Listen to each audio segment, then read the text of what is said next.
3, 2, 1.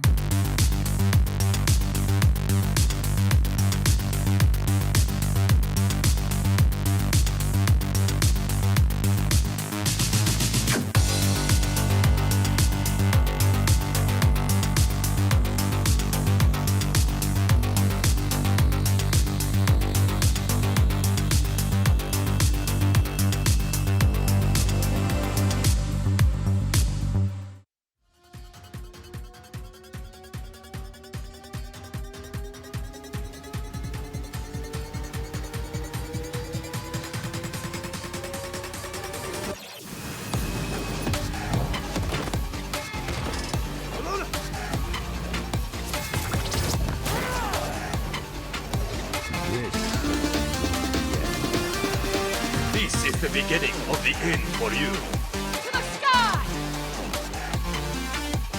Bestowed upon you the power of the sun. A mighty sword! Strike while the iron's hot. For Camelot! For Avalon! Let the heavens rain! I am Ragnarok!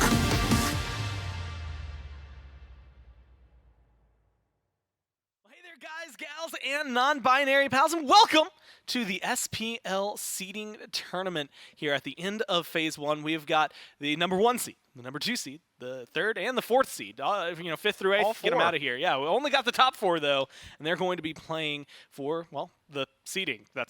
They're playing for their seeding going into Masters as well as into Phase 2. You'll never guess it, I've got Mifflin on the desk. But before that, I'd like to remind you of something that we watched a little bit earlier, and Mifflin, maybe remind you as well. Please. Because I know that you are a Prime Gaming member.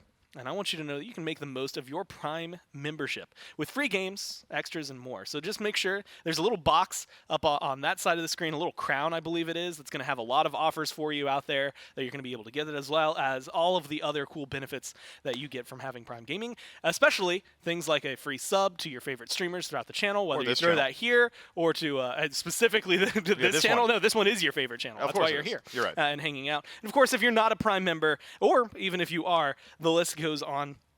Just knowing that, the free delivery and the music, the movies, etc. that come with your Prime membership and things like that. You also get a ton of exclusive content, free games, free monthly Twitch sub, as I had just mentioned, as well as seasonal discounts and other surprise perks that just come up throughout all of the things. So make sure that you become a Prime Gaming member now. And thanks to Prime Gaming for being our sponsor this year in Season 9. But like I said, it's me and Miff on the desk, and we have only 4 teams to look at this weekend, so it's maybe a little bit easier job for us because we get to narrow down our scopes. Granted, tomorrow we have no idea what the matchups are going to be, but today, 1st and 4th, 2nd and 3rd, that's who's going to be playing up against each other. So here's the bracket, and in a surprise twist, I think specifically to me, the Titans are coming in as the 4th seed. That is wild for this year. The Dragons is number 1. They're going to be the first set, and then later on today, we're going to be watching the Bolts and the Warriors. Now, if you are just tuning in or you haven't heard us talk about this over the last couple of weeks, this is all best of 5s all weekend. 2 today and 2 tomorrow. First seed, they get first seed at Masters. They get first seed in Phase 2. There we go. I forgot what we call them. I was like, the number 2 when we do it again. Yeah, and Heat 2 and Ember 2. Either way, no, in Phase 2, they'll also be number 1. That's true for 2nd seed, 3rd seed, 4th seed out of this tournament. So we will be having a 3rd place match tomorrow to determine the difference between 3rd and 4th. Then we will be going into the finals to finalize not just who is the best this weekend, but who is going to be the number 1 going forward. What does that mean at Masters? Well, for those who are 1st and 2nd, you have 1 less day that you have to play, which is as massive. well as the fact that you're then 1 step closer to the prize pool. First place at Masters is going to get $40,000, so that is a lot. Of course, 2nd place still gets some, right? But come on, you want first. You want to be able to reign supreme. They'll be playing for cash during Masters, and then affecting the seeding there for Phase 2, which I believe we start to weave in like Worlds conversations and things like that. All of a sudden, it's like, hey man, your sets they're gonna matter for 8 months from now as well. You got to be real careful. Right now, you can hang out, and we can see what exactly these teams have to offer for us today in Mifflin. I'm surprised to first off talk about the Titans as a 4th seed coming into this tournament. Crazy. Absolutely wild with their performance and how well things have been going for them. But we've talked, I think, about every member of this team during Waiting Room. We talked a little bit about Solo or Troll during last year. There was the point where they picked up layers. We absolutely dove in on that. Cyclone Spin and Aurora have been like one of the premier duo lanes in the league for a long time.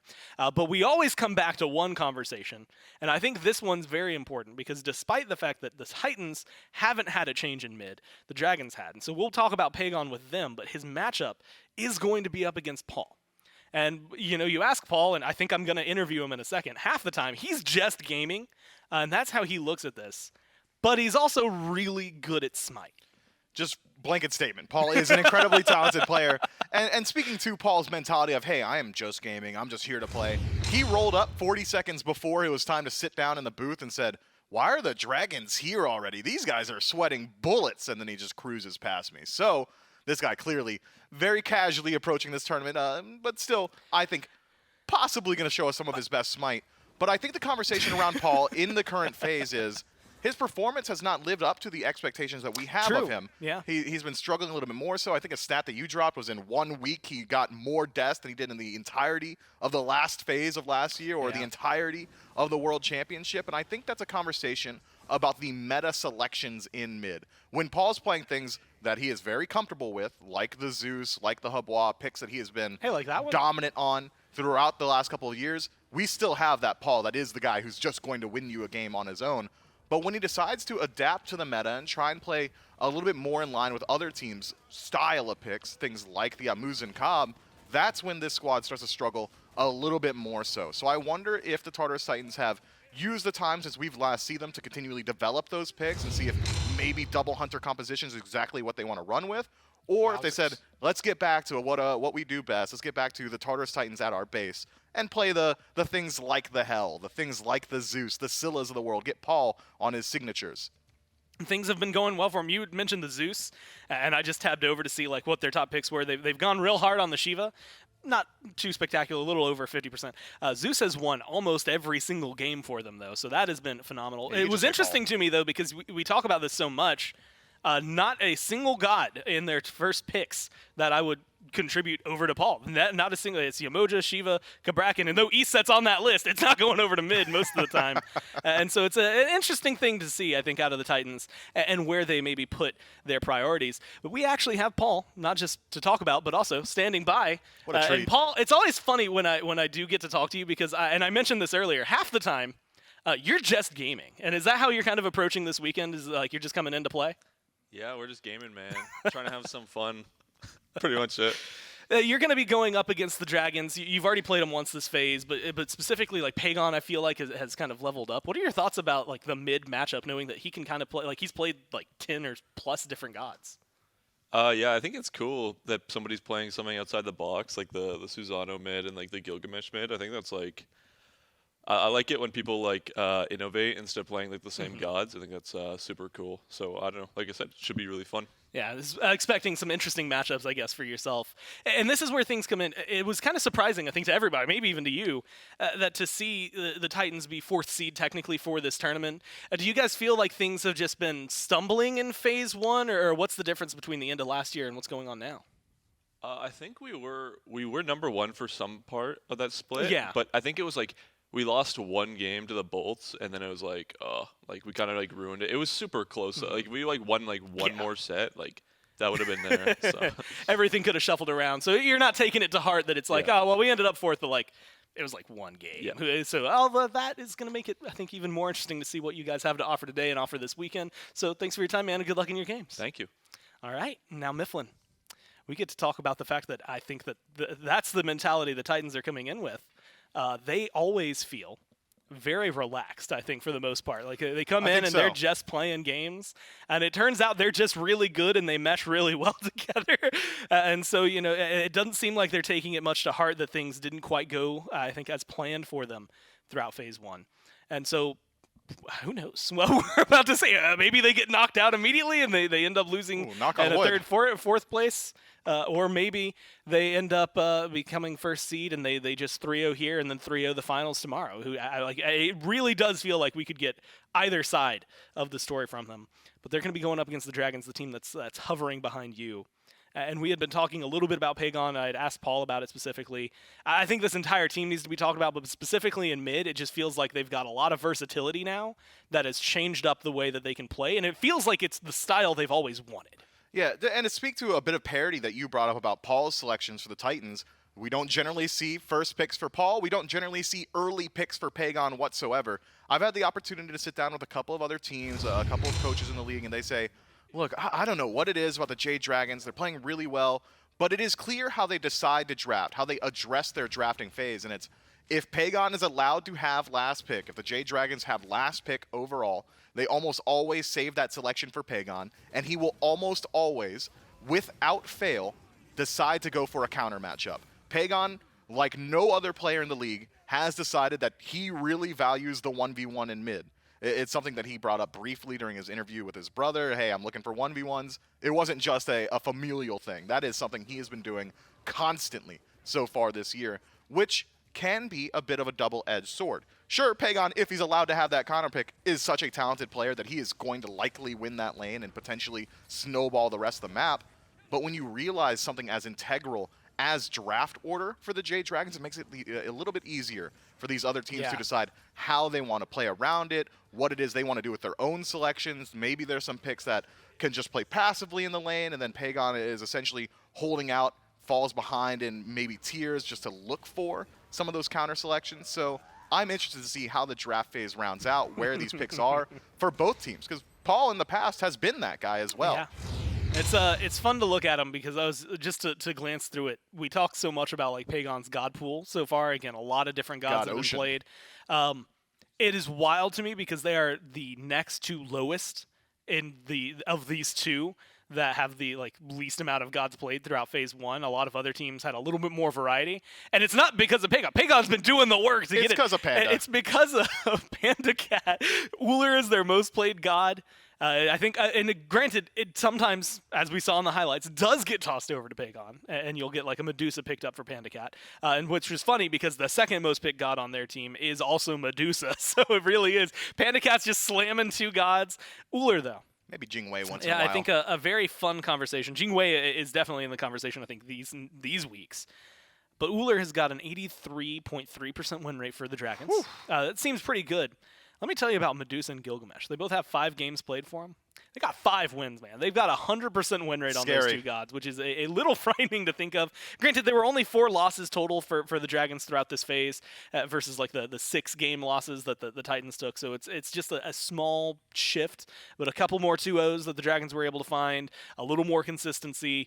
And unfortunately, when they go towards these, essentially the same gods every time, they win. So the Titans maybe have to worry a little bit about that one. We're going to be jumping, though, into picks and bans for game number 1. Reminder, best of 5.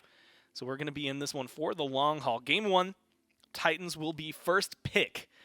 And Mifflin, this is where things get interesting. And we talk about this a lot, how the dynamic can shift over the course of a best of 5, how game 3 bans and the picks will change based on what you saw in games 1 and 2. But it does feel like this one could be a little more directed. Already feels a little more directed because I can't think of many teams that are banning Gilgamesh and Ullr in their top 3. Yeah, and well, you removed one of those 100% win rate gods, and you removed the pick that Panda Cat has got the most practice on so far this year.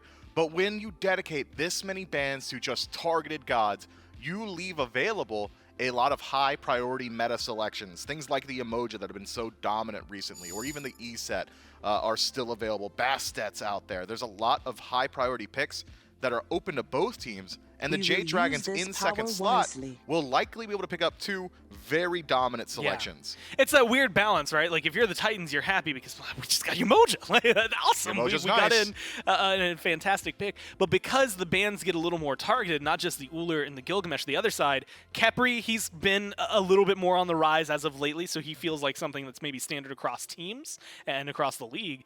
Kleena, absolutely across the league. Zeus maybe joining the conversation as like half and half. He's like a little bit of the league, a little bit of Paul Major that we Paul don't want vibes. to have it. So definitely a little bit of a target ban there for the Dragons. But it does open up the opportunity for, yes, Yamoja to go through, but then the next two gods that you would consider maybe top of the tier list to get locked in here for the Dragons. Wow. They get the Jing Wei. We've been seeing a lot of Jing Wei's, first picks even, that have been locked in for her. And I will admit, a little surprise to the Habwa, but some flexibility in what he can bring.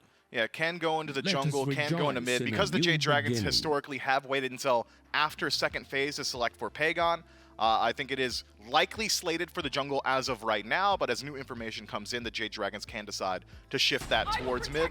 Looking at this draft immediately, though, now with ESET locked in as well, I think more so slated for support.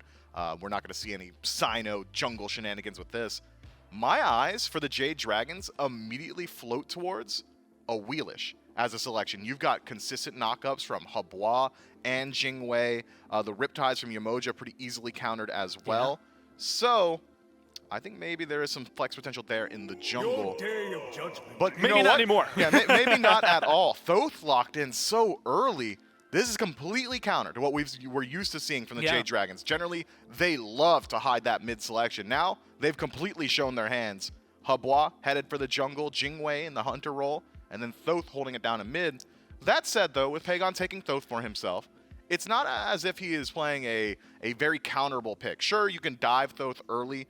Things like Shiva will make it very difficult for Thoth to exist for the first 10 or so levels. But once you get to these late game team fights, you're just an incredibly long-range artillery mage that's going to have great objective secure, and it's a generally pretty plug-and-play pick. But the most interesting thing about the Jade Dragons top 3 is that when Thoth gets locked in, generally it's a king protection comp, where you just want to make sure that Thoth is allowed to thrive. You've got two nuke high-priority targets in your backline already selected for the Jade Dragons, Habwa and Thoth. The divers of the Tartarus Titans, their attention is just going to be split.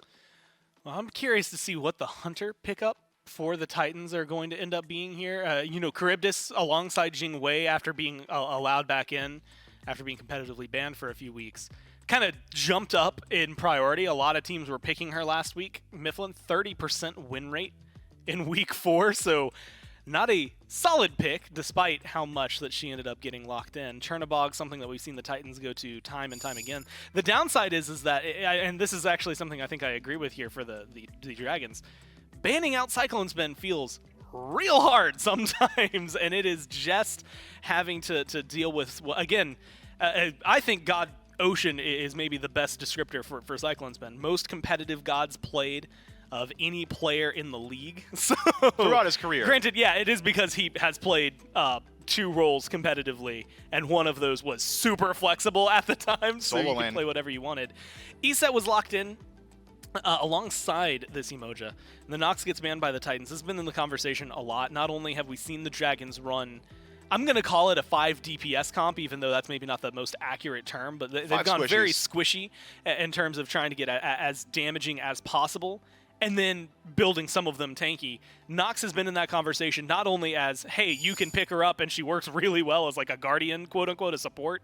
She's also a really good counter for the ESET. They also get rid of the Bologna. How do you feel about the Titans bans just against what they already have locked in? I am surprised about the Nox ban, just because double mage composition already from the Jade Dragons means that it is a little bit less likely, but you're right to bring up the fact that ESET has got a very, very poor matchup into Nox, so maybe the Titans just concerned about that. But I think with this composition, the Jade Dragons are going to be benefited by a much more standard style support. Be it a warrior or a guardian, you want consistent CC, space control, and peel potential. It's something I brought up a little bit earlier. When you've got a Habwa and a Thoth, someone's going to have to keep those guys alive. Jing Wei, she could fend for herself. Airstrike gets you over a wall, CC immunity the ultimate, generally one of the most evasive hunters in the game. So your backline really does consist of just these 2 mages for the Jade Dragons. Jing Wei essentially, I think, going to be left alone to her own devices. Fend for yourself, survive. It doesn't really matter. You're not our late game win condition. Panda Cat essentially on this Jing Wei pick, I think. More so there just to shut down structures and move in towards neutral objectives. I'll admit, I'm still a little lost in the world that you painted for me, where there's an Wheelish on this team, and like how fun that could be. Although now with the Odin, maybe it doesn't matter as much. And Odin feels like a really good pick, Mifflin. I'm looking at 3 gods on the Titans, and all 3 of them They don't Whoa. do too typically well in terms of getting out of the cage. Jormungandr. Now, this is something me and you have talked Feel about my a little wrath. bit recently, because it has been a huge pick, and banned specifically, actually, in the EU SCC and only the EU SCC. After talking to like a couple of those players and picking their brains sure for it, to they said grab that it some was totem of brew. coup control that they could get very Whoa. easily, very early on, and something that would maybe offer them. We'll talk about the Yorm in a second because I want to talk about the Baron and drop this stat for you. It feels like a support pick sometimes. Mike has a 100% win rate on this god. Yeah, we know that Final K likes this pick as well, so flex potential between Odin and Baron Somni, between solo and support. If I had to choose, I am likely saying Baron Somni in the support role, just because we know Final K has had such a dominant performance on the Odin itself. But this composition now from the Jade Dragons is nearly exactly what you had brought up. Their tendency, their propensity to go towards these swishier compositions means that your early game is very, very volatile. The Jade Dragons will have an advantage in that early game because tankiness requires items. Even though Warriors and Guardians have got higher base stats, they don't really get to benefit from those until second or third item become that tanky target.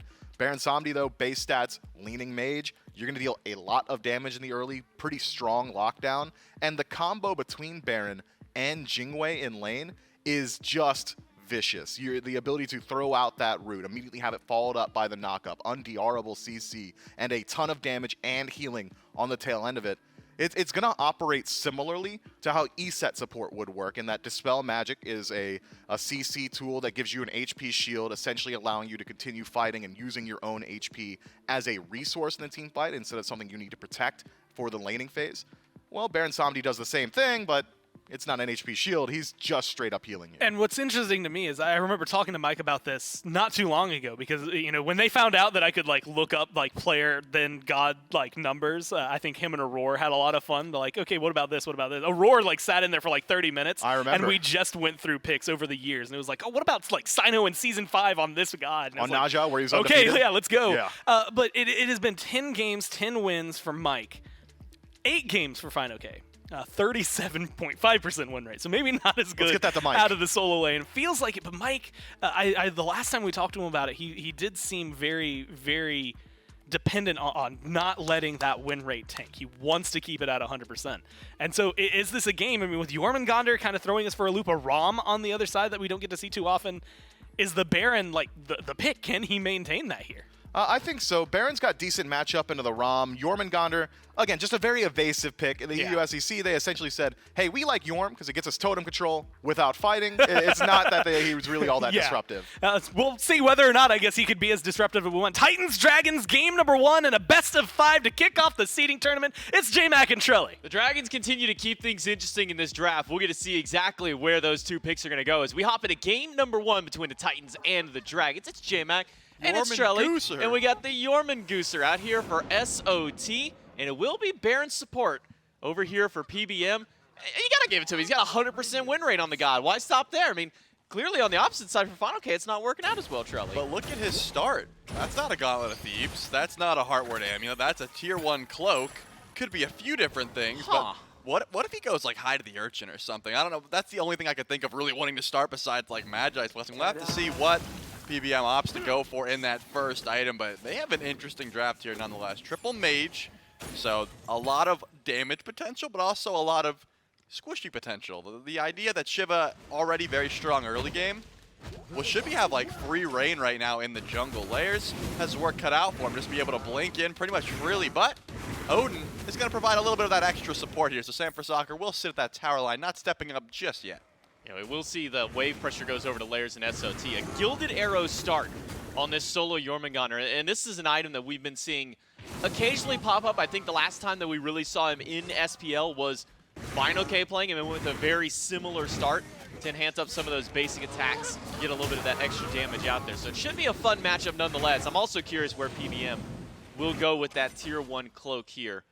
But when we've been seeing this Jormungandr for the SCC more often than not here, it has been going this more damage-oriented start. This is not really building this standard kind of solo lane defense. You think SOT maybe follows in that same footstep?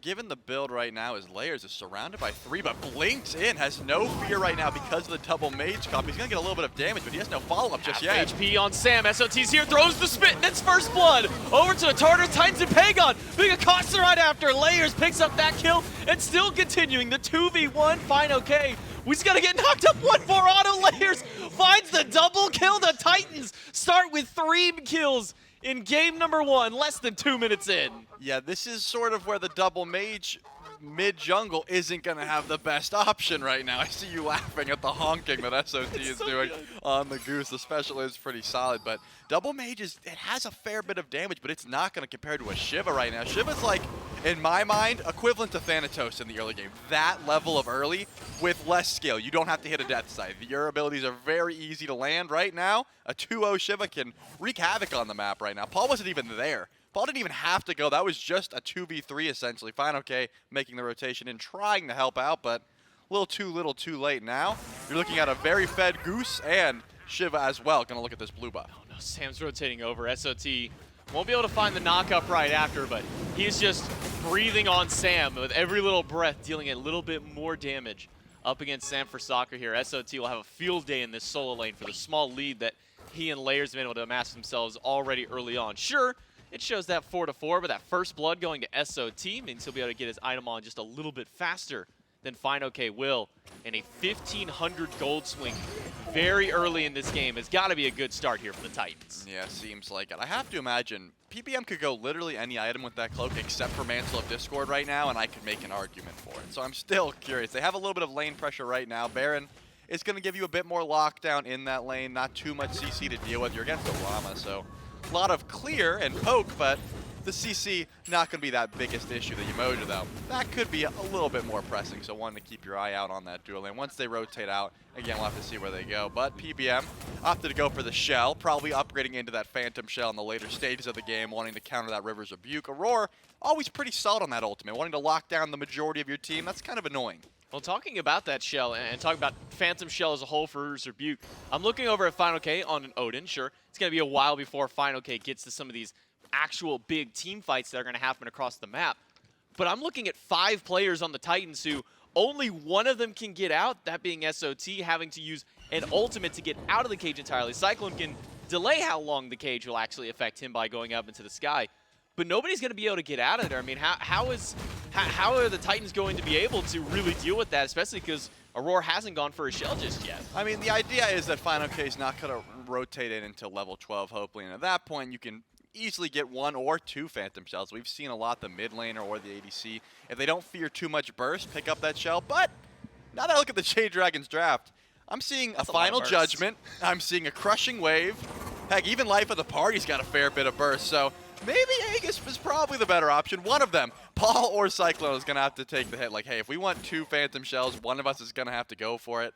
I'm on E-Set, you're on Rama. We'll decide which one's carrying harder as the game goes on, but someone's going to have to go for it. It looks like Paul is going for a tankier start on this E-Set with the Eye of the Jungle into Voidstone. Wouldn't be surprised if we see a Celestial Legion Helm, something like that. There's not too much physical damage to worry about because remember, it's a magical jungle, magical mid, and magical support. So pretty much just those late game crits and Final K's base damage is what you're worried about currently. We'll have to see what he opts to itemize into, but Solar Troll already has that Jade Emperor's crown. Those don't stack. No real reason to build into that. Yeah, we do see, though, talking about this triple magical that's here from the Dragons, that 3v3 between Sam, Pagon, PBM, and then Layers, Paul, Aurora. Aurora's made an adaptation to that quickly. Instead of Gauntlet of Thieves or Sovereignty like we normally see kind of as those first 2, Aurora's made the adaptation to go towards a Heart Ward amulet instead, so going for the Aura magical defense to kind of deal up about this. And how do you think that, rushing an item like this and going against triple mage, I mean, how does that affect the support builds across the board for someone like Aurora? Well, Aurora's just going to give as much magical defense to his team as possible. I think that's the right way to go about this. The Heart Ward Amulet's a strong item nonetheless. You can upgrade it into that Stronghold or the Silence if you want to, but usually we don't see that glyph bought into. Just a little bit too much gold in the early game that you don't want to waste, and there's a few other glyphs down the line that you might want to put your money to, but it looks like PBM will go for that Spirit Rope, fearing a little bit of the lockdown from this comp. Obviously, whenever I see an E-Set right away, that's what my head tells me. There's a lot of CC on this comp. Just one pick alone, that's what you're going to be worried about. So I think a very smart pickup there. Looking at Final K's build, I always like to highlight this. When you're against a magical solo lane and a physical jungle, you never know which item you want to go for. Blackthorn Hammer, sort of the best of both worlds. HP doesn't care. It's going to say, hey, we want HP. We don't have protection from either one. Layers, though, we'll go for the wraparound here in the PBM. Will did some damage, but Pagon able to dash away just in time to not get pulled in by that sweep here on Layers. Going towards a tower shield, tier 2 here for Layers. Interesting as to what he might be going. We've been seeing Berserker Shield kind of be a popular pickup even for a god like this. We'll talk about that more after SOT tries to find a way out. I say he's got World Serpent. He should be fine, but there is a lot of burst damage that could come from a hub wall here. SOT does make it up into the World Serpent. He'll chase down Sanford Soccer, finds a second knockup. Layers is just trying to deal with the cage right now. He can't find a way out. He cannot get the CC immunity to save himself here. Fine, okay. We'll finally put the Jade Dragons on the board here 7 minutes in. PBM wrapping around. SOT's got the stealth to find a way out. Yeah, Sanford Soccer had the juke shoes there on the World Serpent, and after that, Layers got stuck in the cage. One thing that will shut down Shiva is anti-heal, and Final K has all of it with that cage. If you can't break out, not enough attack speed, you're going to be eating the full brunt of that. The interesting thing is Yorm could have broken the cage, but in the World Serpent right there. But this time, doesn't have any beads available. We'll get locked down here. They have a lot of damage, but Aurora's got healing. PBM going to chase him out with the life of the party, but can't get around the wall, so instead he'll just have to settle for grabbing Aurora, but Aurora will find a stun against PBM, who's locked between Aurora and the minions. That gives Layers enough time to rotate back in from that last fight. The Snake will lock down Layers, but the Flames and Paul will lock down PBM, and the Titans turn around a disadvantageous fight for themselves to find a pick. Cyclone Spin is 2 levels up on Panda Cat right now, a full level at least, because we just saw him tick over to 9, but it's going to be very unfortunate. Hold that thought, Sam. Looking again at SOT, the stun is good, and once that crushing wave comes off cooldown, he will fall, but it's not up yet. SOT's got a lot of damage, but not maybe enough that he was hoping for. One more cage from Fine, okay? And he'll just hold up the spear to take down SOT. Sam playing with fire here up against this Jormungandr. And this solo lane matchup, man, between SOT and Fine OK, these guys are just here to fight. Yeah, they're trading blows back and forth right now. They are all about the fighting, but again, looking on this left side of the map, not about the fighting in the slightest. Cyclone Spin has been starving Panda Cat out a little bit, just saying, hey, when the wave pushes up this far, I've got full dev gauntlets stacked over you. I am not going to let you clear the wave. So Panda Cat pretty much has to stay at that tower line. Jingwei, right? You're very safe. You can fly back to lane effectively, but this level of discrepancy is going to start to get a little bit annoying. Right now, though, the builds finally are mirrored. The full dev gauntlets is stacked up for Panda Cat, but that one level, it's going to be super annoying right about when you start pulling these Gold Furies and you don't have a second relic, if it is going to be the case. Cyclone Spin finishes a full kin size, though, so recognizing there's a fair bit of HP he probably wants to shred. There's a Blackthorn Hammer on the map. Gauntlet of Thebes going to be going in for PBM pretty soon, so could be an option you want to shred that down early. We'll see. Final K continues his aggression here in the solo lane, putting that pressure on the Jormungandr. The only thing about that Jade Emperor's Crown, it is that percentage-based physical power that it is reducing there compared to a flat that some of those other items have here. So, not going to be as impactful when Final K doesn't have nearly as much damage as some of the other players will have, like Panda Cat over on the opposite side here. But Gold Fury started up by the Titans. Circle protection dropped through, and that should be an easy secure here for the side of the Mike stole it. Jade Dragons. Okay, so you know how we always talk 90 damage. Paul, what are you doing? Okay, so I want to talk about something that, Mifflin always brings up, the best secure on the map with ESET's Circle of Protection, does a lot of damage. Throw that all out the window because PBM on support Baron with 90 damage on Vivid Gaze out-secured Paul. Mike's just built different. I mean, you couldn't write that. You couldn't write that script in a movie. 0 damage Baron Somni out-securing. And this isn't even support ESET, mind you. This is full damage Voidstone Obsidian Shard ESET, where that ult's hitting for a solid 600, maybe 500, give or take with that build right now. And 90 damage. That was all it really took. You gotta CC the Baron. Whenever Mike's around, your objectives are not safe. So that will answer back a little bit of that gold lead that the Tartarus Titans have built up. Still in their favor, but it's not by much, J-Mac. It's not enough to even look at the moment. The XP lead is going to be a bit more annoying. It's going to be about 1,000 for them. So the Tartarus Titans have a bit to go off of, but Cyclone's been getting knocked up. Will have to dash away, and just taking a little bit of poke in this left lane. Like, you shouldn't have to CC a support Baron to be able to secure a Gold Fury with all this damage Hey, here, it's but Mike, man. apparently you do here. Layers will blink in, find a pull against Panda Cat and get the airstrike out right away. Meanwhile, Aurora with the Riptides on the opposite end. PBM trying to pull everybody into the coffin if he can. SOT will not be yanked back in. Instead, he'll scream right at PBM. The heal's gonna miss, and Panda Cat under the tower is surrounded by 3. Layers will be the one to pick up the kill, but now it's SOT in danger. Will have that World Serpent to be able to crash his way back to the safety of his team. I mean, what I just saw go on to Panda Cat was like a ranked game when you just have 5 people diving you under tower and you're like, really, guys? Is this what's happening to me right now? Jormungandr, so safe, able to dive behind the tier 2 tower because that World Serpent is going to get you out of trouble whenever you need. But remember, Gold Fury's already down, so Tartarus Titans can't claim that as their prize. There's a Pyromancer on the right side of the map, but no one really in a position to pull that one just yet. SOT did use pretty much everything in that engage, so not wanting to be too far up right now. Tier 1 tower, a solid answer back for the Jade Dragons, though. Now that gold lead shrinking even more, and now they're going to pull the Pyromancer despite being down, and man, it looks like Panda Cat will be able to fly in here. No one's even close. Yeah, the benefit of that Jingwei being able to rotate across this map so easily. Jade Dragons, they lose out on a fight on the left-hand side. They steal a Gold Fury today. Mostly PBM, I should say, steals a Gold Fury by himself there. And then even despite losing a fight on the left side of the map, they're able to pick up 1,000 gold between the Tier 1 tower and the Pyromancer. And now that lead has dwindled down to nothing here. Tartarus Titans and Jade Dragons, 13 minutes in. We are at a dead even game here, Trelly. And just now, PBM finally going back and getting that Gauntlet of Thebes online. That Spirit Robe pickup early. Wait, did he double buy or did he? No, okay, so he's going back and forth on what he actually wants to get here. So it will be a Shielded Regrowth, not a Gauntlet of Thebes. How do you feel about this? Yeah, I think Mike recognizes right away that he has a fair bit of protections with the Spirit Robe. He's got the mitigations whenever he gets CC'd. So he said, hey guys, you fend for yourself in the protections department. I need to survive because my Baron Samani has a 100% win rate. I want to live through these fights. Right now, though, Sanford Soccer could be cut out, is going to juke that Riptide just a little bit and zoom on out of there. But right now, the Obelisk is what's getting looked at. One more offering, and that's going to be enough to make sure the Interceptor goes their way. Aurora, though, is going to have to Riptide out of trouble. Pagon hasn't gotten active this whole game.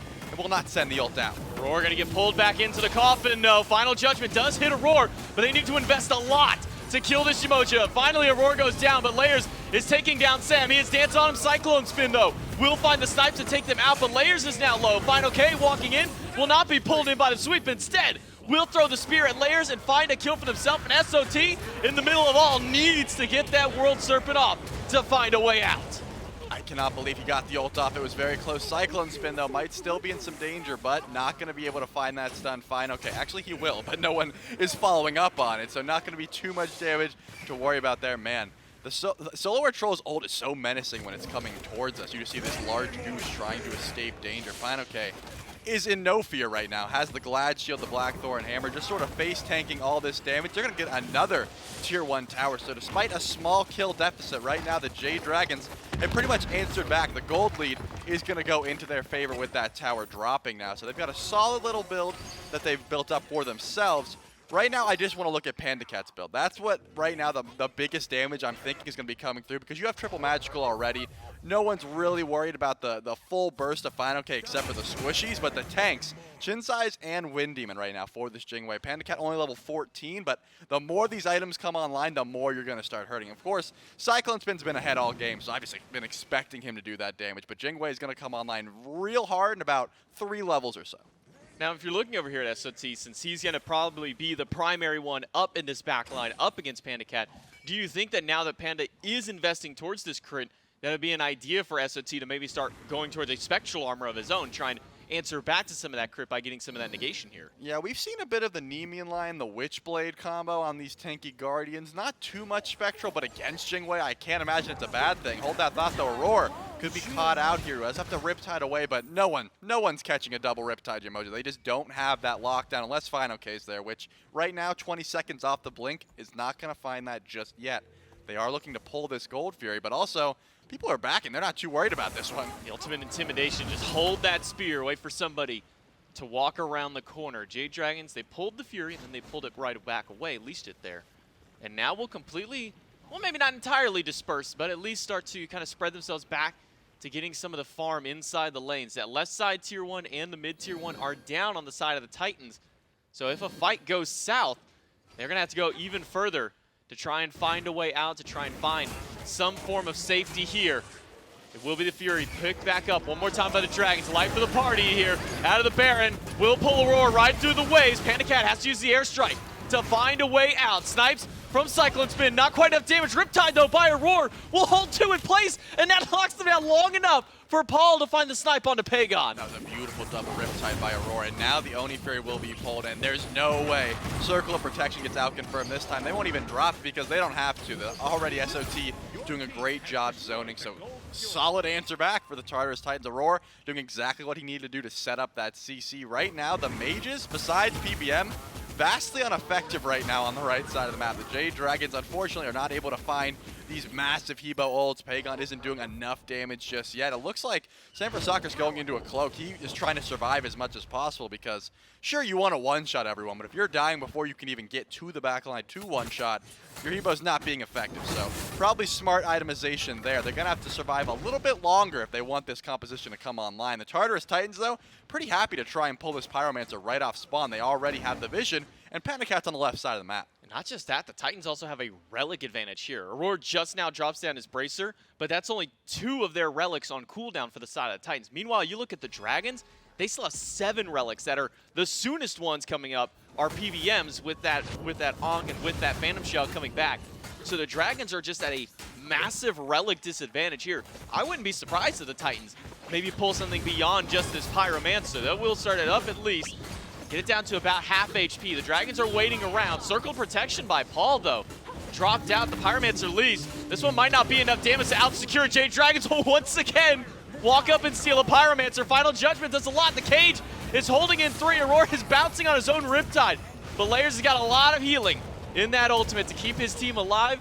But at the end, though, it's the Jade Dragons once again with another objective steal. I'm pretty sure it was Sam for soccer, but I'm just going to say it was Mike just to continue writing this story. You can't pull objectives when Mike's around, even with Circle of Protection. That time wasn't even like an outburst factor. They just fumbled it and said, hey, let's leash it. And Paul's like, no, I've got the ult. And they were like back and forth. That time around, I'm just going to say, though, SOT could be in some trouble here. Doesn't have the ult available. It's going to take a while, but I think they'll be able to burst him down here. Doing a lot of damage to Sam, but Sam and Final K are doing a lot of damage to SOT. SOT is trying to teleport out, but the stun from Mike will stop him in place there. A valiant attempt by SOT, but the cooldowns from Final K just a little too quick for the Jormungandr to get that TP. I was wondering what he's doing. I was like, man, SOT's just kind of standing there, and then I looked over and realized he's got that full teleport online. Yeah, it's nice when you're able to get it off, but they had just enough damage and the CC was clean, so they were able to kill off the Jormungandr, but doesn't look like they'll be pulling any FGs anytime soon. Remember, Panda Cat's still a little bit behind, just finished up that Silver Branch Pro, so that's going to be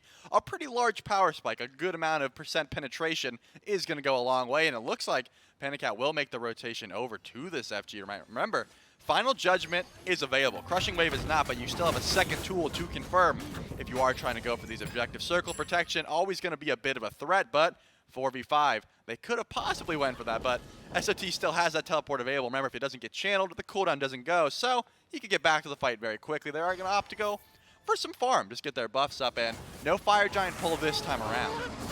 I couldn't tell by the player cam, but I wonder if Paul's sitting in his traditional padded gamer lean kind of. It doesn't look like it. Normally he's got like knees up, like leaned all the way to the side. He actually looks like he's more dialed in now than I think I've seen him dialed in the past year. So I don't know. I'm not going to say that has any effect on the secures there, but maybe go back to the patent lean, Paul. I mean, Paul, he's 2-0. You know, that Gold Fury, again, I think the Pyromancer wasn't his fault. Bit of a miscommunication. The Gold Fury, you got to confirm those, but there will be other chances. Right now, not the biggest issue. The Jade Dragons do have a small gold lead, but it's very minuscule in the grand scheme of things. We have a 5v5 grouping, and we're just waiting to see. Final K, will you blink in and find a cage? Will San Francisco look for an ult? Right now, just a poke battle. There's a Yamoja on the field, so the healing, this poke is not going to stick. You're going to be pretty much full health at the start of each of these fights, but the Obelisk does go the way of the Tartarus Titans, so we'll have to see if they go make a trek over there for the Interceptor. That Shocky boy will help out in the DPS department. And talking about things picked up here, because Aurora does go for this Bracer, there's no shell across the board for the Tartarus Titans, so they have no way of getting out of the cage by that means. They're going to have to break through and destroy the walls on their own merit. Though with the Jormungandr, a very easy god to be able to do so there, so maybe they're banking on SOT to help out there. He'll walk forward with Aurora to try and get some damage here up against the Dragons. Meanwhile, on the right-hand side, it's Layers against 2. He's taking a lot of damage, stuck inside the cage. And that ultimate from Sam does a lot of damage, but Layers can finally get out of the cage and get a couple of those heals off. But 2 ults expended just to try and get Layers. But Layers makes it out. That's going to be a solid trade there. Layers no ult, not going to be as big of an issue as Sam for Soccer no ult. That Hebo ult is one of your best confirmed tools, engage, and finishes. I haven't seen too many final judgments connect this game. Pagon on the lower end of the damage charts, but Sam for Soccer is on the top, and there's a reason. He's been going for a lot of poke, ulting out, but still connecting with these abilities. So not wanting to engage when Crushing Wave is down, probably a good option. But I think the Tartarus Titans recognize this pretty much immediately and say, hey, Paul, you have circle protection this time. There's no Hebo ult. We're going to go for this pull. They will start it up. Kind of a half commit here from the Titans as Final K walks into the pit. SOT still on the backside, keeping Sam zoned away. Pagon, though, does have Final Judgment. The Fire Giant will be leashed. Sam losing out a lot of HP. SOT up into the World Serpent to chase out the jungler, but Aurora's also low in the backline, trying to keep his team up. And the coffin comes through from PBM. It's not going to pull anybody in. Layers is doing a lot of damage to this backline. Sam is not a part of this fight. SOT barely has the health to be in this fight. He will make it out. And somehow, nobody dies during that engagement, Trelly. Yeah, that's incredible. The healing is here, but without your tanky solo laner, not going to pull this one just yet. Remember, teleport is available for both of these solo laners, so a quick back into an immediate pull could be the option. Fine, okay, going to take the slow way because no one is pulling that objective just yet. The ward coverage is in favor of the Jade Dragons. They know when that will be pulled, so it looks like they're going to go for the Primal Fury first, but the second that sound cue goes off, I have to imagine the Tartarus Titans look towards this FG. I mean, they recognize 3 or 4 people are on this Gold Fury right now. I mean, Final K's in the mid lane here, but the Titans are none the wiser that anybody's even doing this Primal Fury until just now. The Jade Dragons will grab that, and we finally see the first kind of significant lead of the Dragons. Not even that significant. I use that with air quotes a lot more often than I probably need to here. 1,200 gold up to their name. 23 minutes in, a Pyromancer pulled. But can the Titans confirm this Pyromancer? They haven't been able to confirm many objectives in the past here. They will grab this one. Not going to lose that one out to the Jade Dragons. Maybe just because PBM wasn't there. That's right. PBM wasn't there this time. PBM didn't even want that one. That was really the case on this one. But the Bracer is down. They have the damage. The Relic advantage pretty even at the moment. I'd say the Jade Dragons it favors a wee bit just because right now SOT doesn't have any sort of survivability. Very tanky, and Spectral Armor was the option. So I think recognizing pretty much immediately that this Ornate Arrow Jingwei is going to provide a lot of crits with just Wind Demon, the passive, and Ornate Arrow. So probably wanting to get the anti-crit online right away. Cyclone Spin goes for the Diamond Arrow, so just a little bit different in the builds, but the Shred for Rama is going to be solid. The Burst from Panda Cat also going to be solid. These ADCs, you don't want to be tanking up right now if you are these carries, but SOT still going underneath, trying to find a knockup, trying to find an engage, just going to spread some of the pools out, and now the Fire Giant is pulled once again.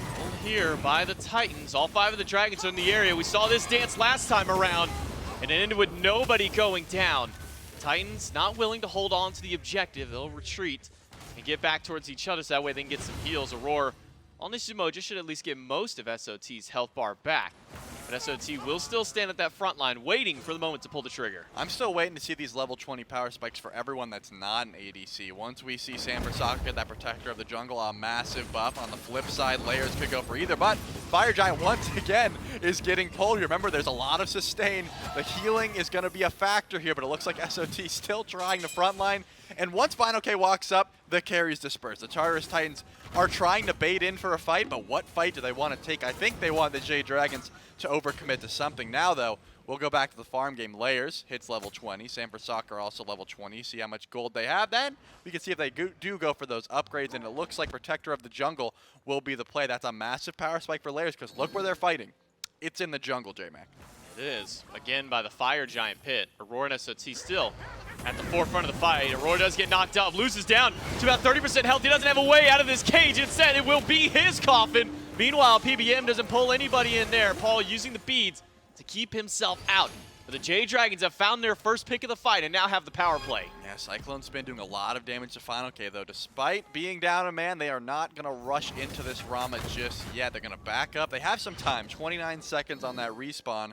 I would like to see them get a little bit aggressive here. PBM, the frontliner of this fight at the moment. SOT and Cyclone still lurking around, and Circle Protection's not available. You have Crushing Wave. They should be a pull for the Fire Giant, and they will start it up. PBM does get knocked up by the Fire Giant, but it's starting to burn fairly quickly. Down to half HP on the objective. Pagon is down to a quarter. Snipes from Cyclone gotta be on point, and they are. Pagon goes down, and the power play that the Dragons have has quickly dispersed to nothing. Sam falls down to Layers, and now it's a 4 versus 3 for the Titans. It'll be 5 soon because Aurora is on the way back from his respawn. Yeah, you can't be trying to frontline on the Thoth. Pagon steps a little bit too far up. Has both relics available, by the way. They decided not to use either of them. I think the snipes maybe just hope that it could live the last one, and then Aegis live the second one, Aegis the last one. The teleport comes in, and now it's a 5v3 on the Fire Giant. No one has a real solid steal potential here, but PBM is on the map. PBM's here. Keep your eyes on this Baron. Fire Giant down to half. Final K stunned out by the Spirit Ball and dropping in HP. SOT and Layers continue to chase. So pull back in on the sweep. Final K will drop the cage, and that should be enough for the Titans to stop their chase. And with PBM too far away and the Jade Dragons on the run to their Phoenix, the Tartarus Titans can finally pick up the Fire Giant. Yeah, Fire Giant goes down, and SOT will not go for this tier 2 tower because right now, despite having the 5 to 4 advantage, they probably want to get these tier 1 towers first. There's a few of them on the map currently, one in left and mid.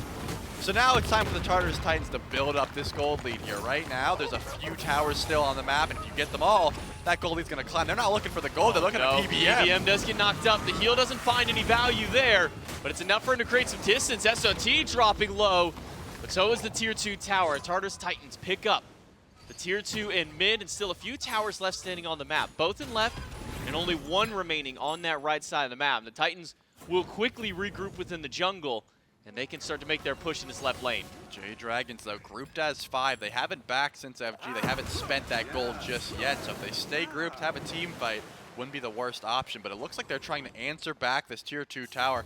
I want to see it. Let's see the base race right now. 5 in left, 5 in mid. Who's going to win? The Jade Dragons have a bit of a head start, but Fire Giant buff will definitely start to add up. And I think the Tartarus Titans recognize pretty much immediately, hey, they've got 2 big burst ults. We should probably go back to base. Yeah, it seems that the Dragons have also given up on their push. Layers very late for his rotation to stop that one there. Maybe just the threat of all the Titans appearing on that left side was enough for the Dragons to not want to risk losing out on that left Phoenix if they did go for a base race there. But now we have a moment for all the players to go back and start spending up some of their gold to start getting some of their items online. So far, Sam doesn't have the gold to finish up his starter item. He's actually, I believe, the only player on the map who hasn't been able to pick that one up just yet. But he's got the gold in hand to do so, so we should see him go back and pick that up very shortly.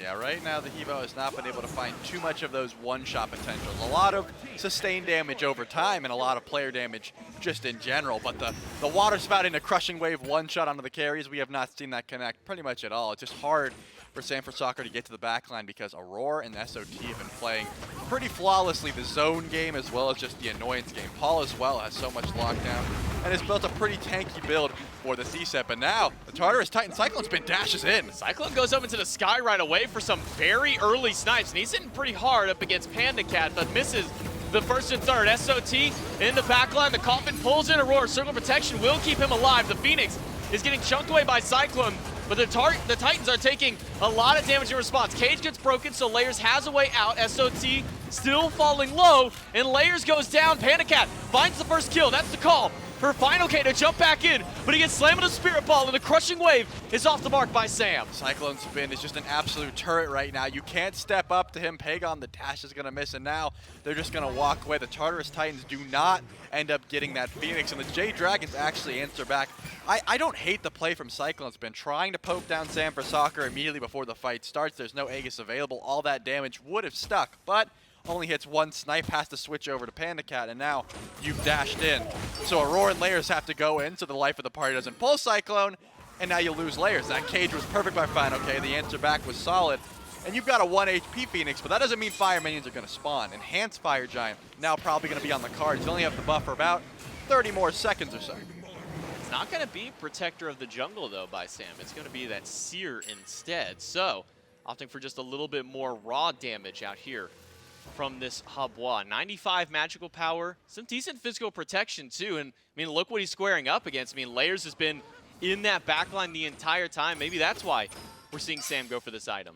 I think Protector's always better just for fighting, but the ward game is what you really are looking at right now. Trying to get the wards down pretty consistently. You can't really zone out the sentry wards because you can constantly see them, though. The Jade Dragons are grouped here, Cyclone Spin and Aurora, pretty far up, but both tanks are on the map. Both tanks are in the front line, so the Rama will be just fine here. Now, again, Enhanced Fire Giant spawning in about 48 seconds. This is the time to get as much vision as possible and try to lock down everything you can for this objective. Finally, some last-minute power spikes, Mantle of Discord for SOT, Spectral Armor for Aurora. I think just giving up on the Cloak build entirely and saying, I need some anti-crit, because right now, Panda Cat is online. Dominance has been built. The second of those explosive bolts are going to provide the crit chance, and then the Wind Demon and the Ornate Arrow are also going to help. So, Spectral Armor, probably a good buy for both of these tanks right now. Link in by Fine. Okay, finds a cage up against 3, but the wall is immediately broken down by SOT. And it will be a bracer dropped in the middle of the tower here by Aurora. They'll be able to fend off Fine okay. The Tartarus Titans are doing just fine after that engagement. All those relics that you see besides that bracer were still down from the last fight. The Titans are just waiting for about 30 more seconds for those to come back online. Yeah, Fine okay was trying to find a little bit more than just some auto attacks from the Yorm with that blink cage button. It's going to be what you have to deal with here. Now Paul's ultimate has been hitting very hard. Polynomicon has been built as well, so a fair bit of objective burst, as well as just burn on this objective. Fine okay, he's trying to step up, but Paul's on zone duty. Enhanced Fire Giant is starting to melt at the hands of the Titans, but only Layers will stay within the pit to keep dealing the damage. Paul walks back in and drops the Circle of Protection. This is a commit out of the Tartarus Titans. They'll get the Fire Giant. Final Judgment, though, will slam through a roar, and a Crushing Wave hits 2, but doesn't find any value. The Aegis are good, and Sam goes down, but it's a 1-for-1 trade. Fine okay leaps back away, and SOT goes down. It's a 2-for-1 trade that the Jade Dragons are winning, but Paul,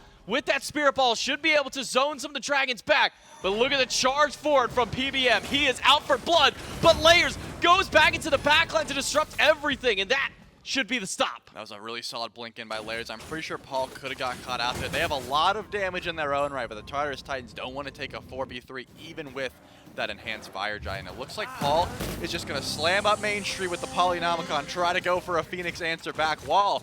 The Jade Dragons are going to be going down right. They aren't going to stay, though.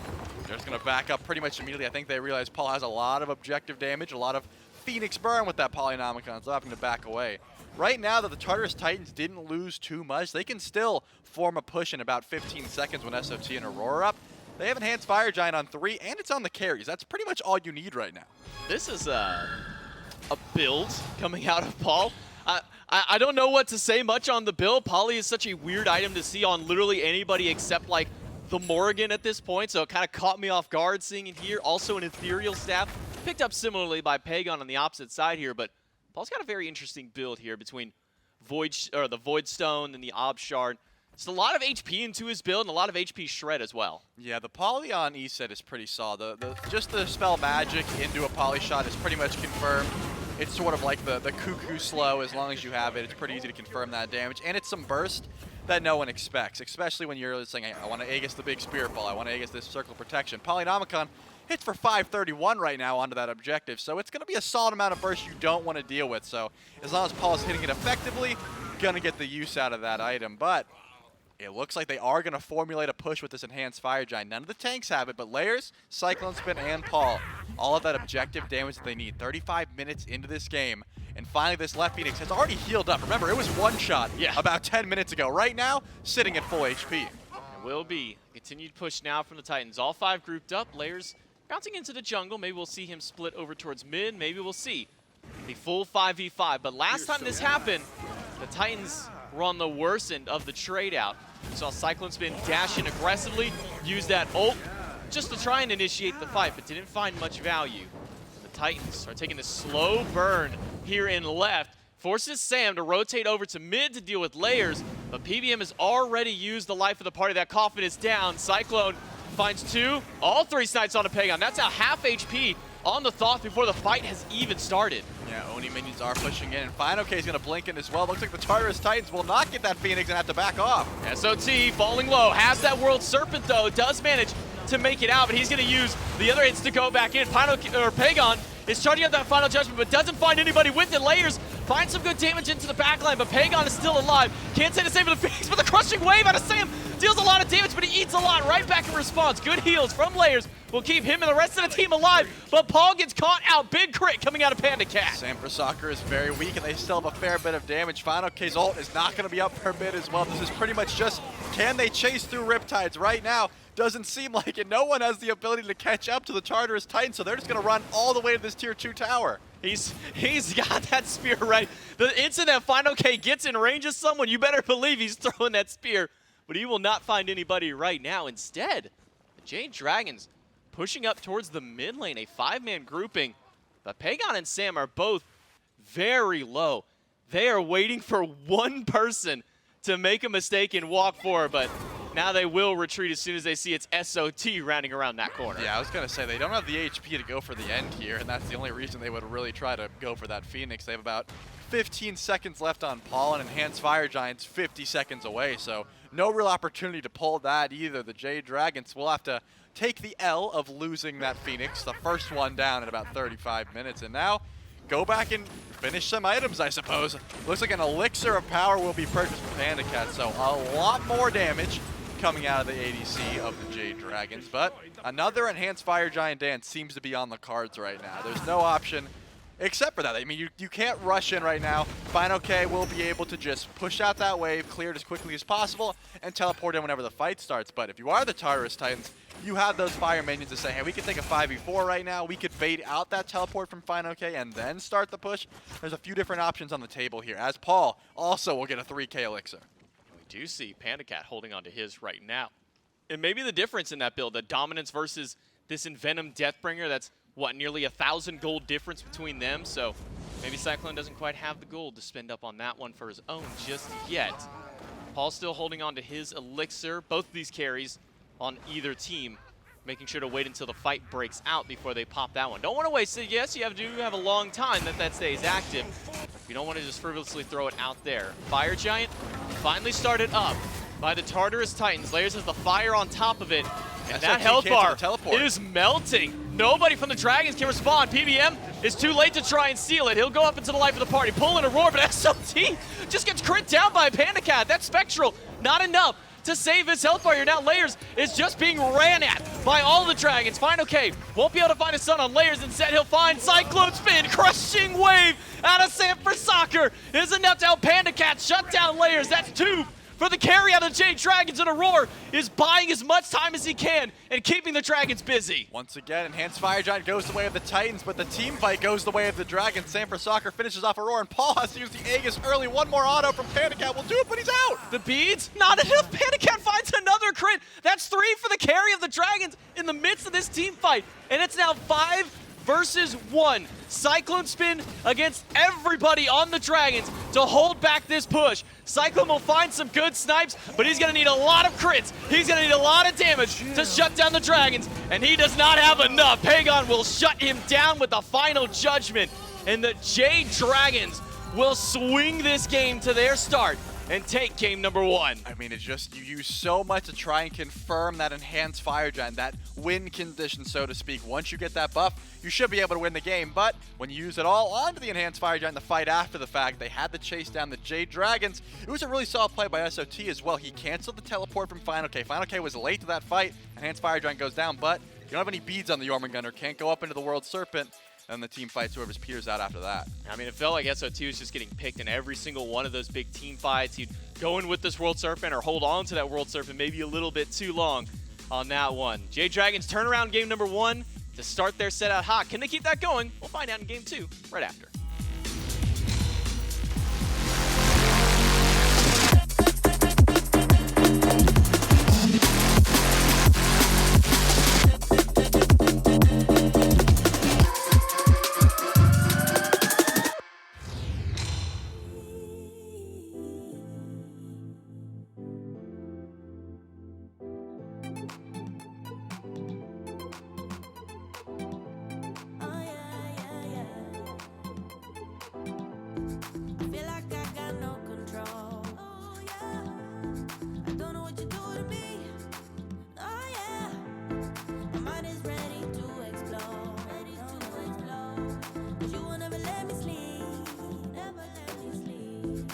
running out of ways to save my soul.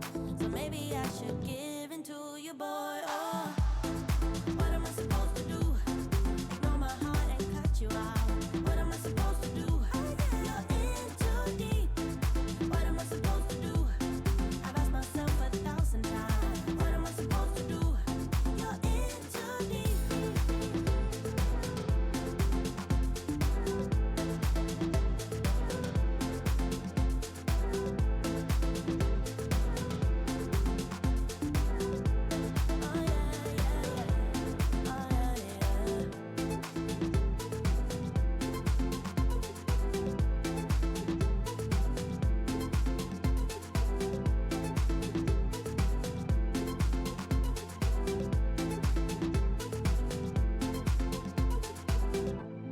We're sitting on a pot of gold. But don't know how to get inside. Oh no, our weight is pulling both of us down oh so low. We don't know how to get it right. I can't decide if I should let you go. My heart is saying yes, but then my mind is saying no. I'm running out of ways to save my soul. So maybe I should give in to you, boy. Oh, oh. What am I supposed to do? Ignore my heart and cut you out. What am I supposed to do? You're in too deep. What am I supposed to do? I've asked myself 1,000 times. What am I supposed to do? You're in too deep.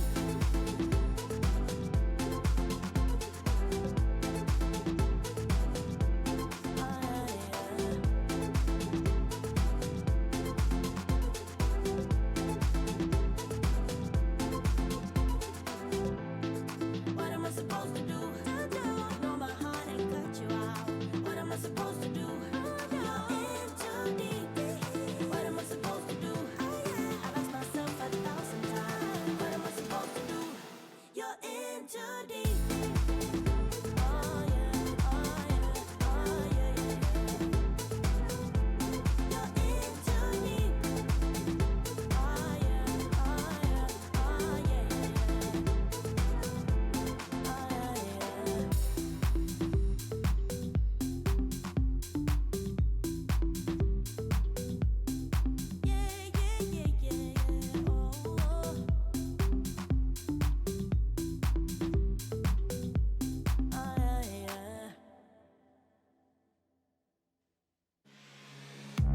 whole mess of a game 35 minutes in, and the Dragons find themselves winning. Mifflin, they do it despite losing both Fire Giants. They do it despite, I would argue, losing a little bit of the early game, like 3 kills immediately for the Titans off of an invade. I mean, a lot of fun for it, but Mike protects his 100% win rate on the Baron Samedi. I actually saw him in the break room. I'm like, dude, you're making me nervous up there. Like, you got 10 games, 100%. Like, anytime you lock that in, it's got to be like a much more sure deal for you. And he goes, wasn't even nervous about it.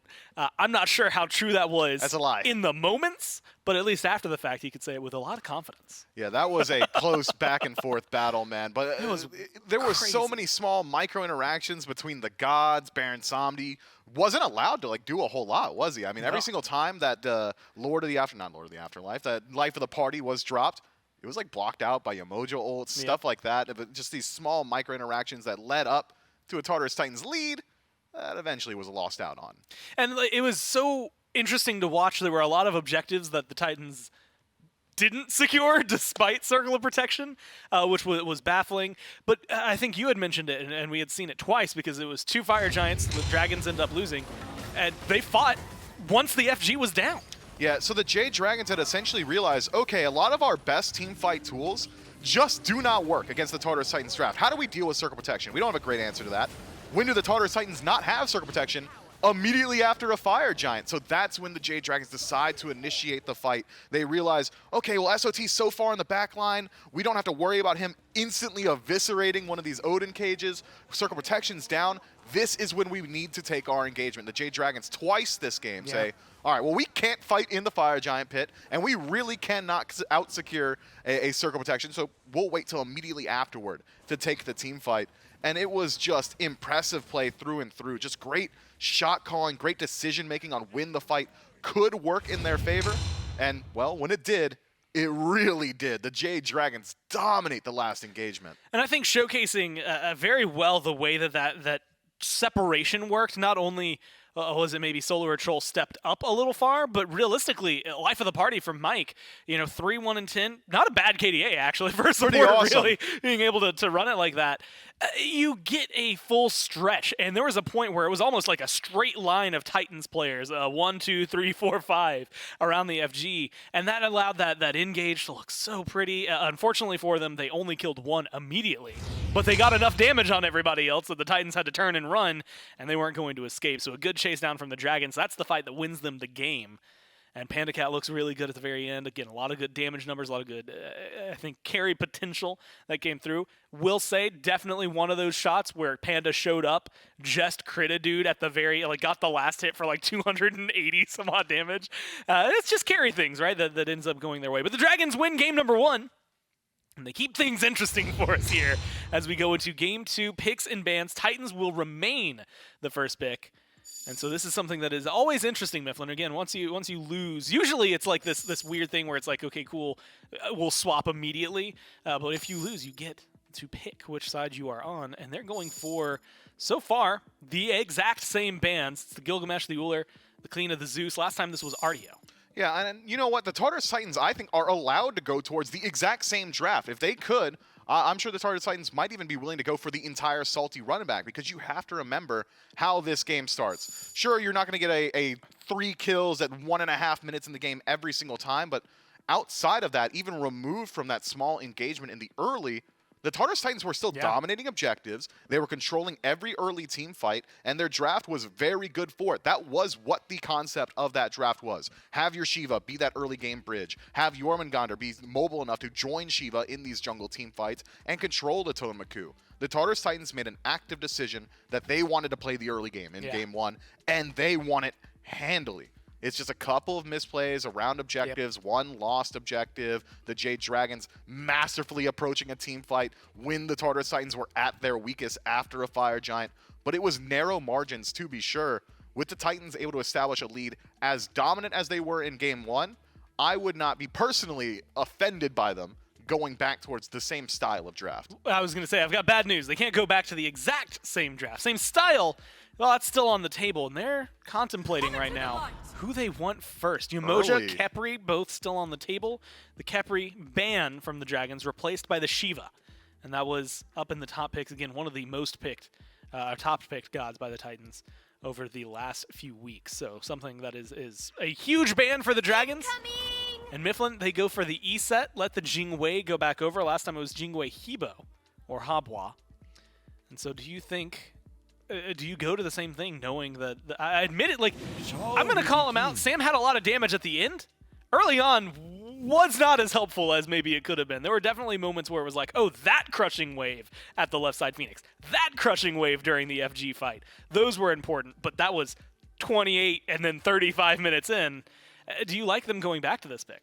I think that Habwa is drafted for those portions of the game. You're not picking Good Habwa point. for his early pressure. I don't care that he's spending the first 15 minutes in the game just farming up. As long as in the late game, he is able to strategically remove individual members from the Tartarus Titans, you've gotten the value of your Habwa pick. And even in taking it now, Sam, I think, has a admirable performance on it in game one, still will act as some of that flex potential, still has the capacity to go towards mid. The Jade Dragons keeping the Tartarus Titans guessing with these first two picks, just as they did in game one. The Tartarus Titans, on the other hand, now with Yamoja locked in, are getting a lot of parity to their first draft. Jormungandr as well has a decent performance. I'd argue Jormungandr fell off pretty hard come late game, did not have a whole lot of splash in the last couple of team fights, but that's not what you draft him for. It's that early pressure, the ability to get control around these Totem Coups and rotate in and play around your jungler. But having not seen the jungler now for the Tartarus Titans, I think the Jade Dragons, after they took their third selection, can say, okay, well, this Jormungandr really only got a whole lot of impact when he was playing those first 10 or so levels with layers in the jungle.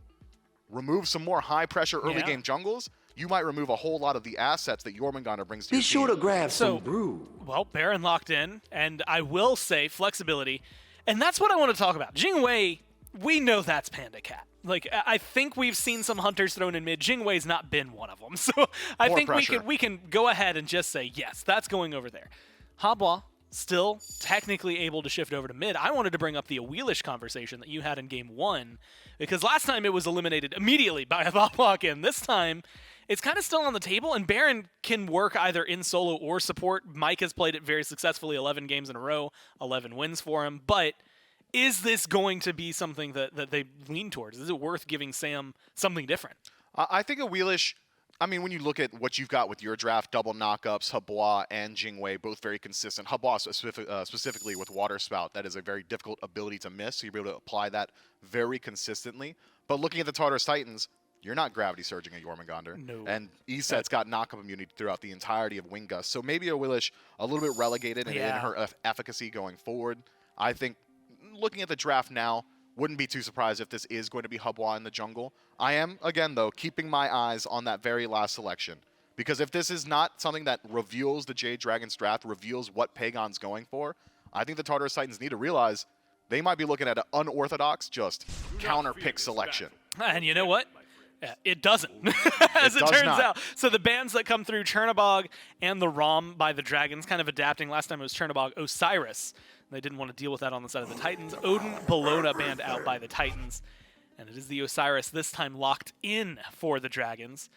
And I'm going to be honest with you, still keeping things a little vague, Mifflin. Again, a lot of these guys have shifting roles that they could work in. We've seen Osiris jungle, we've seen Osiris solo, we've seen Habwa mid, we've seen Habwa jungle, we see Baron solo and Baron support. So still a shifting, and technically mid. And we actually very recently, like yesterday, we saw it go into mid in one of the SCC games. So something that I think is going to have an ever-shifting presence. Still feels like the Pagon God is what's coming up next, though, despite what we know. On the other side, we can talk about things that are absolutely locked in. Fenrir, who we haven't seen in a hot minute, alongside the Hachiman, and it does look like a layers Fenrir. Yeah, Fenrir has been one of the age-old answers to Habwa specifically. Yes. I do not prescribe to that ideology, though. Yes, Brutalize chases Crushing Wave. Okay. Crushing Wave's still going to hit you. Yeah. He's still going to out-DPS you in some of these fights. So, potential for Fenrir to run away with it if he is allowed to make contact with this Habwa throughout the early portions.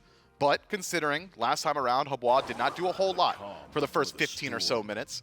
I don't think he's going to have to line up against this Fenrir a whole lot in the first 15 of this one either. So it's now the onus belonging to the Tartarus Titans on when they can get this Fenrir involved and whether or not they can get to these priority targets at a portion of the game where it's going to make an impact. Susanoo rounds out the draft for the Jade Dragons, and It doesn't help. it doesn't help. as much as you would hope. But looking against ESET, sure, ESET can maybe mitigate some of the success of Susanoo. Wing Gust essentially making you immune to that pull-in from the second ability. But that's only for a small duration, and you still have a whole lot of DPS. I think that Susanoo's going mid. I think it's going to mid. So it feels like a Jingwei Baron duo lane, right? It worked out well, and again, Mike seemed. I'm actually even more floored. The confidence after winning the game of I wasn't gonna mess with and lose that 100% win rate is one thing. To go back to it, that is baffling to me. So impressive, I think, from the Dragons, and then. It's just those other three, the ever shifting sands that they could be. But I mean, Susanoo, you mentioned liking the matchup specifically there into what the ESET has. Osiris as a solo laner, I feel like up against Yorm, like I don't think I expect anything to happen in that lane. I think I just wait 15 minutes until they start rotating in before that even becomes a conversation. I mean, there is potential pre-5 for a little bit of first blood, maybe a little bit of action over in the solo lane. And I mean it, a teensy bit. Osiris is going to have the advantage until level 5. Once World Serpent becomes available, not really a whole lot of solo potential, and that's true of every single matchup that Jormungandr goes into. But despite pressure belonging to Osiris, it's something we've seen in the European SEC a whole lot. Jormungandr will likely still maintain control of Totemaku, just because you're so easily able to toss out that paralyzing spit, just because you're so easily able to clear out these waves. So that seems to be the matchup there for the Tartarus Titans. And speaking of the Titans now holistically, this style of draft is the exact same style that we saw in Game 1. It is all about early objective control. You need to get to these Gold Furies early on. You need to establish a lead. You need to secure them. If this game goes to even at 20 or so minutes, the Jade Dragons composition is going to outscale nearly piece-to-piece, one-to-one across the board, but also just team fight presence, man. This is going to be a very hard draft to stop once they are 5-man deathballing, unless the Titans are able to establish a lead. And with this draft, they should be able to. You knocked it out of the park. I was going to ask you about, okay, cool, give me like the snapshot at like 7 minutes. What are we expecting out of these teams? What, a snapshot at 15 and then snapshot at like, if it goes 30, where are we seeing it? You gave me all the answers, man. I know exactly what to expect. So Titans, you're expecting to control the early game. We'll see if they can do it one more time and actually secure some of those objectives as we jump into game number 2 of the Titans and the Dragons. One here, Tartarus Titans need to slow down the momentum that the Jade Dragons picked up at the end of game number 1. Because if this game goes long, as Mifflin alluded to on the desk, this could get nasty for the Titans if they don't have a lead. It's J-Mac, Trelly, and Doug back here once again in game number 2. It will be the Susanoo mid. It's almost at this point, Charlie, I see a Susanoo locking for the Dragons. Doesn't matter what else is drafted. I'm just going to assume it's going to be Pagon's God. Yeah, I saw the Osiris in the draft, and I was like, okay, so Pagon's taking the Hebo, and obviously Sam's going to take the Osiris in the jungle. He wasn't a big fan of getting ran at on the Hebo jungle last game. He wants to be aggressive. And just, I was wrong. I mean, they really want this Hebo jungle once again. Layers answers back with the Fenrir, and I think Mifflin is right to highlight that. Early game, Layers is going to win this matchup pretty handily. If you hit the jump, Sam dies. Point blank. There's no beats. You will get out damaged. About level 12 or so, there's some room for outplay, and then late game, it's just not true. The Hebo can just always out damage this Fenrir pick, but Layers already itemizing into some auto attack damage, so not going to be relying fully on that Brutalize. A little bit more, maybe a Stone Cutting, maybe the Serrated. There's a few different options for the auto attack base Fenrir, but we'll have to see where Layers tries to go, but I already like seeing that. I think the 2v2 still going to be won by Layers in SOT. Last game we saw first blood around this sort of time, so Paul probably not going to be getting too active, but on the other side of the map, they're going to have to watch out. Yeah, and then Pagon's probably just going to do this the entire time to Paul, is just walk up, throw a little bit of poke, dash his way back on out, and get right back to wave clear here. Pagon on the Susanoo mid, something that he's done multiple times in the SPL, and I think that's what we have to include, is that little comment there. It's like, Pagon's not just doing an SEC, he's doing an SPL, but he is losing his trade out. He might go down for first blood, though. Paul misses one of those wing gusts, needs one more auto, maybe a second one here with the help of the minions, and Paul finds a first blood solo kill in the mid lane at a minute 15. I mean, he had beats. I was like, okay, Pagon surely got Blink, and that's why he didn't beat that Spirit Ball on the full wave he was tanking up. Nope. He just didn't beats there. He wanted to hold on to him. Obviously, Paul is going to out-clear you early, and obviously Paul is going to have a solid amount of lockdown. Not going to use the beats. That one's going to come back to bite you. First blood goes the way of this E set, and now we're looking at, there was a little bit of trading there. I think Layers is a bit behind just because he tried to invade a fair bit of Sam's camps, and they were defended. Even if you are invading, it's not going to be as worthwhile if you just get your own, but Layers is going to clean up those back camps now, and Sam for Soccer hovering around mid, trying to help out Pagon, because Pagon can't clear the wave right now, at least not yet. The Susano is going to have to be pretty far away from E-set at all times, at least early on, because Paul got that first blood. Yeah, maybe Pagon just playing a little too greedy there. I mean, he used that jet stream to get in to the archers when there's still a full wave kind of standing around him there. So Paul very calm, being able to find that punish in the mid lane, grab first blood for him and his team. Pagon will secure his red buff despite the harassment by Aurora at that top side of the camp there. So at least for now, the Tartarus Titans will hold a small lead, nearly 1,000 gold, as we approach the 2-minute mark. Definitely a good pace to start, but it's what we saw last time. It was 3 kills at a little bit sooner than this and about a 1,500 gold lead, but the Titans never really exploited that lead. Yeah, I think they're right to get the early pressure. They probably should have. Even the blunder that Pagon made, it was bound to go their way, at least for a little bit. They're clearing the waves faster, they're getting the camps faster, that sort of thing. But now, the question lies, are the Jade Dragons going to be able to stall this lead out until late game when PandaCat can do twice the DPS of anyone on the map, where Sam for Soccer is able to hit these massive ultimates, where Pagon can simply 100-0 Paul as long as that circle protection isn't up? That question is still to be seen. Right now, though, there's already a level differential in the mid lane where Pagon is level 4, can't really step up to the wave, and Paul has a full Divine Ruin online. So, gonna be winning that pressure in the mid lane for quite some time now. Sam for Soccer looking over at the duo lane right now, though. We do see Layers rotating towards mid. Level 5 for the Fenrir means a Ragnarok target for anyone that he so chooses. With PBM not 5, that could be a good option for Layers to rotate over. Sam is here, but not a whole lot of pressure given the way of the Dragons in this lane. They are being pushed back. SOT getting some good bully damage up onto Fine OK. Lord of the Afterlife still up for the Osiris, so not a whole lot of kill pressure here for SOT unless he expends that World Serpent to get in deep. For now, though, SOT just going to keep that wave cleared up. Has that tier 2 helmet online, so enough defense to be able to deal with Final K and the minions. Yeah, Final K probably backs, gets a full Shoguns, and then he'll be able to survive in that lane. Oh, hold that. Psych. Nope, he's going Oni Hunter's Garb. He does not care about attack speed. He simply wants to survive, which means he's going to be a lot tankier, which Osiris already is a menace in the backline. Going to feel very tanky with that tether, things like that. But the Oni Hunter's Garb is going to go a long way as well. Sam for Soccer is here. World Serpent is available. Will they be able to burst SOT before he gets the ult off? It's possible, but probably not. Jump in by Layers in the backline. Will grab Pagon and get the piece from the Susano.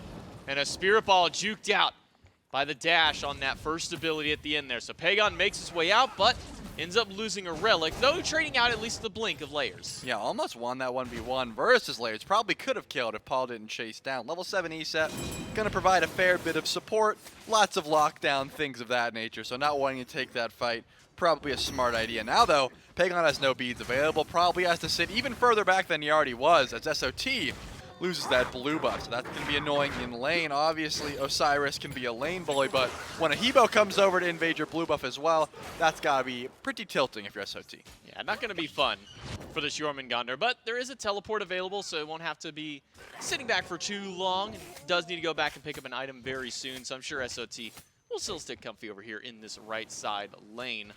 Meanwhile, Pagon just ticking over toward, or not just ticking over towards level 6, waiting to take over towards level 7. He's very close here. Aurora not able to find the stun up against PandaCat, but that early kill by Paul, plus all that gold that they were able to steal away, grabbing a red buff from that earlier invade. Paul's been able to pick up about a level and a half lead here over Pagon. Yeah, it's just going to take Pagon a while to be able to full clear this wave safely. I mean, you want to use pretty much your full kit to clear this wave and get out, but if you are using all those abilities, you're accepting yourself to the Layers gank. Sam for Soccer is sort of sitting around the corner here, maybe looking towards Layers. Brutalize goes down, the knockup could land, but that's not enough damage. It will be an offering steal, though, by Sam, and maybe that was at least a win enough for him.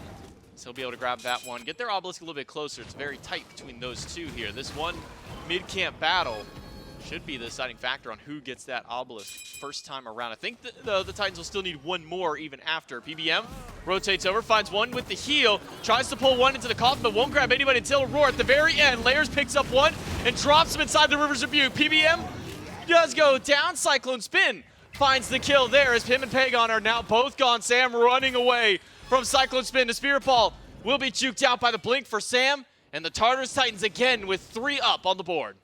I just don't see what the play was there. Circle protection pretty much nullified that whole engage. A great ult by Aurora as well, just locking that down. The whole team just came together and shut down pretty much everything they had. I understand just trying to get Paul's beats and then, or Paul's Aegis rather, and just continue after the fact, but just a little bit too much. Right now, you're not doing enough damage. San Francisco only has a tier 2 Doom Orb.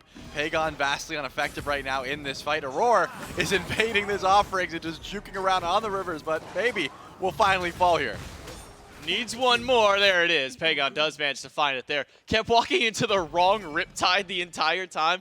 Thought to himself maybe he's hitting the one to go forward. Instead, he hit the one that kept throwing him right against the wall. But nonetheless, the Obelisk will still be picked up here by the Titans, so they are able to grab that one for themselves. So Aurora's death, maybe not so much in vain. He'll get to respawn, come back, and maybe pick that up. No, it looks like that one's going to go over to Cyclone Spin. He'll pick up the Interceptor this time. Yeah, trying to bully out this Jingwei, probably a smart option. Cyclone Spin had the lead last game, and then we saw what Panda Cat was able to do late game. So wanting to push her lead as much as possible, not let this Jingwei get to that late game explosive part of the game. Probably a good option here. So Cyclone Spin probably going to look for those solo kills as much as possible. But Panda Cat, he's no stranger to sitting at that tower line, getting the back camps when he needs to, and losing a bit of farm. He's probably trusts that he'll get to late game regardless, though. Paul is going into a Breastplate of Valor already. He's going to have so much physical protections as well as just lockdown. I just can't see this E set dying for like the next 10 minutes at least. Yeah, I mean, Paul changing up his build already from last game. Obviously, we didn't see Breastplate of Valor or Mantle, any of the Paul classics, I should say, to kind of get some defense online. It was this Void Stone, Obsidian Shard, and then had like Ethereal Staff, Poly at the end. Just flip that up entirely here. It's actually Divine Ruin first out the gate to try and deal with some of the healing that's coming out of PBM. And then as you highlight that Breastplate of Valor, a lot of early protections, and a lot of CDR early on. Yeah, if you're not against 3 mages, don't really need to get the Void Stone just yet. Still 2 mages, but Pagon, probably the biggest difference maker there on a Breastplate rather than the Void Stone combo. Either way, some cooldown is going to do Paul nicely. And now, the red buff is going to be looked at once again. I'm curious to see if the Jade Dragons try to fight or just steal and get out. And neither is going to be the case. They're just going to let that one go by the wayside and probably continue up farming. Everyone, oh, purple buff also taken away. So Jade Dragons really can't confirm anything of their own at the moment. Pagon will try to steal away some of these back camps, but they're already going to be down. 1,500 gold, 2K XP up for the Titans early on. But this is where we saw them last game, and this is about the farthest that the Titans were able to get with their lead, maybe upwards to 2K, because right when they tried last time around, it was a Gold Fury stolen by Mike. But with Mike nowhere to be found, MIA, Tartarus Titans will be able to secure this Gold Fury with no threats. San Francisco, though, sitting around solo lane. This is the only place they've really been able to find any sort of pressure. Final K has that level lead. PBM heading over as well, so trying to kill SOT and take this buff is really the only option they have to try and steal some farm away. But the Ghost Minions are just showing exactly where SOT is, so not being very sneaky in that stealth. SOT's just probably yelling at him like, guys, they're at my blue. There's 3. Somebody help. I want my blue buff, dang it. But he's not going to get it this time around. Instead, still going for that Jade Emperor's Crown for SOT, but changing up the build a little bit here. Second item in towards that Adventurer's Blade. You imagine probably that Witchblade to pop up next. Yeah, Witchblade probably the option. I think Wingblade, I mean, you're against a lot of slows, but the passive of Yorm is going to be detrimental either way. So probably the Witchblade just because of, again, you're against an Osiris. He's going to have the attack speed. It's going to be annoying in lane. It's just a good item right now, so would not be surprised if that is the build path we see. Final K, though, level 12, so best farmed on the map, you know, besides Paul, who also ticks over to level 12. So you still have a pretty big avenue of, hey, once my big Fed Osiris comes in, rotates, you guys aren't going to bully us anymore. Pyromancer starting to be looked at, and that big Fed Osiris is here. Uh-oh, Mike is here, though. Watch out. Pyromancer will be secured this time by the Titans. Paul has that one on lock here. So that'll be another infusion of gold going to the Titans, and now we can start to see the first real lead of our game going here. 3K up for the Tartarus Titans to start this one out. And levels across the board, it's mostly in that mid and duo lane where we're seeing the leads. About a level and a half to 2 for Paul. 1 up for Cyclone Spin, despite nothing really happening in this lane. We saw his 1 early rotation over towards that very early, like level 7 team fight. And that seems to be where he was able to find that nice XP push. PBM, though, did just upgrade to that Phantom Shell, so putting a little bit more fear on that River's Rebuke. When you're tanky enough to survive it, it's one thing. You're like, hey, I can get trapped in here. It's not going to be a big deal. But right now, when the whole team is behind, probably wanting to get your squad out is going to be the option. SOT is being looked at. There's not going to be too much damage here. Oh my goodness, I lied. There's a lot more damage than I thought. Crushing wave. Not going to be used by Sam. Thought maybe he'd use it to try and secure the kill. Instead, it's a lot of damage returned back by Layers on this Fenrir. That's enough to scare the Jade Dragons away. They got that World Serpent. They got that massive cooldown away from the Soul Lander. They can make a rotation over again and grab a kill there. Maybe get something going in this duo lane. Cyclone Spin dashes away. PBM does have the Coffin at the dash in by Panda Cat. And the Coffin to bring back in Cyclone Spin. Does have the ultimate though. And that'll get him away. But will that get a roar far enough out the beads?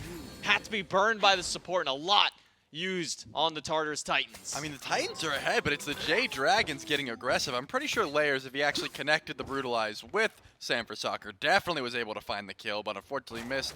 Found Fine Okay, which is the fight they started over in the right lane. And then you look back to the left, and PBM's getting beats from Aurora and Cyclone Spin's mounted archery down, so they're getting extremely aggressive despite being down 4,000 gold, give or take, about 3,000 at the moment. So they're still trying to get aggressive and find these fights despite the deficit they're under right now.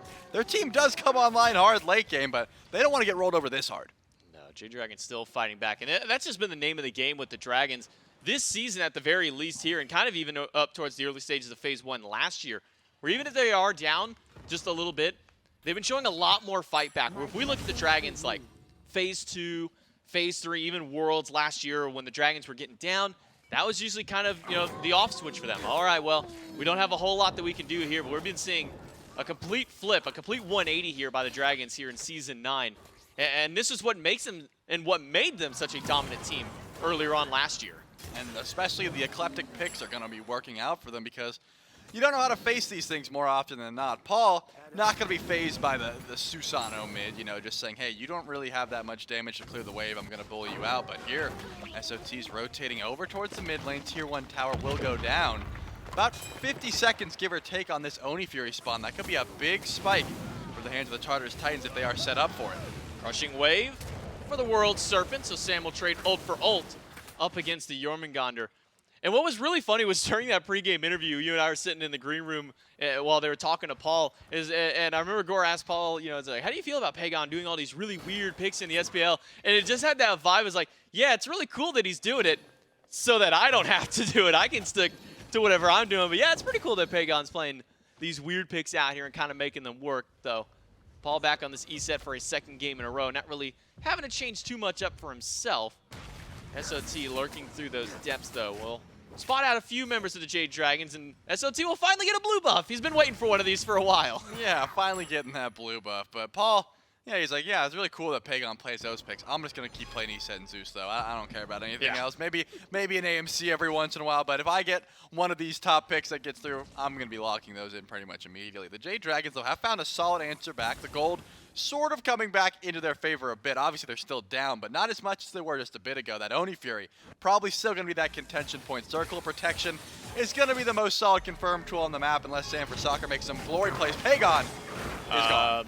Pagon is gone. Yeah, Pagon doesn't have Aegis. He went for Blink Second Relic. So once that Spirit Ball connected, sure, you've got the beads. That's cool. You get away from the stun, but all that damage thrown back by Layers, thrown by Paul, is enough to drop Pagon down. The Titans find their 4th kill of the game, and the pressure for the Dragons, it was getting this blue buff, keeping SOT down. The Dragons been answering, or the Titans have been answering back, I'm sorry, with this purple. And now another Oni Fury. Paul does have Circle of Protection, but he's not there just yet, and neither are any of the Dragons. The Tartarus Titans will be able to grab another objective. And that's going to be a free Oni Fury. And something to note, I love Pagon Susanoo mid against the Morgan. That used to be the counter pick, right? You see the Morgan locked in, you go Susanoo, you find lots of easy lockdown. E-set, on the other hand, doesn't care too much. We already touched on the deaths. You can immune the Wing Gust. You sort of just drop the Silent Circle of Protection. That 1v1 is really never going to be there, especially falling early. Right now, though, Layers has also been on point with just saying, hey, I'm always in position to get these beads down, try and find those Ragnaroks when I need to. And this team comp is not going to be online for quite some time. Pyromancer's back up. SOT's on zone duty, and they're probably going to pull this one right away. SOT will walk right over, and he's got 4 of his teammates here, or 3 other teammates, I should say, to get this. But Mike is here as well. We saw him steal away a Gold Fury earlier, and that's enough to scare the Titans. Well, they got Fine Okay here now alongside Sam up on the top side. Not sure if they saw the Hobwa there, so Titans will pull away from the Pyromancer. Not going to risk this objective. Oh, they didn't even have to see the Habwa. I know without listening to the comms, they said, Mike's here, guys. You stole that Gold Fury last time. Let's back up. And they did. Now, I'm sure they will be able to pull this one pretty freely. Pagon's on the other side of the map. Jingwei's flying back. They will go for a second time. But now, San Soccer is here. Fino-K is here. All of the burst damage in the world. They probably aren't going to drop a circle of protection on a Pyromancer. So there will be a reset. Pagon realizes he can't 1v1 in mid lane. He's going to try to find some kills on a Cyclone spin. But we'll just take the wave instead. Yeah, I don't think Cyclone is too concerned about a Susano here. I mean, a couple forms of immunity with his beads and then his ultimate. Should be able to get away from that god no matter what. But Age is down for 2 minutes on Cyclone, so something happened a little earlier on that forced that relic away from him. Maybe a boxing match up against Panda Cat. But regardless here, Layers looking at his build. Stone-cutting sword, that first item was we saw that katana, then Berserker shield. So rounding it out now with the Hydra's Lament. So definitely focused a lot more on those auto attacks that you were talking about at the beginning of the game. Yeah, it's going to help out a lot when your Brutalize is getting canceled out, but there's not really many things that are going to cancel out Brutalize this game. I mean, Pagon can teleport away from the Brutalize, and, you know, Fino-K could ult it. Maybe a lucky tether stun, I suppose, is really what you're counting on besides the life of the party. But it looks like Pyromancer finally will get started up. Fino-K sort of lurking, but not even going to attempt to drop the sickle over the wall. Just going to sit there and get a ward coverage or so. Not want to try and contest this. He's got a solid level lead, but the rest of his team, there's no backup from the Jade Dragons right now. Just trying to get as farmed up as possible. Again, the Fire Giant has not been pulled yet. That's really going to be your main concern.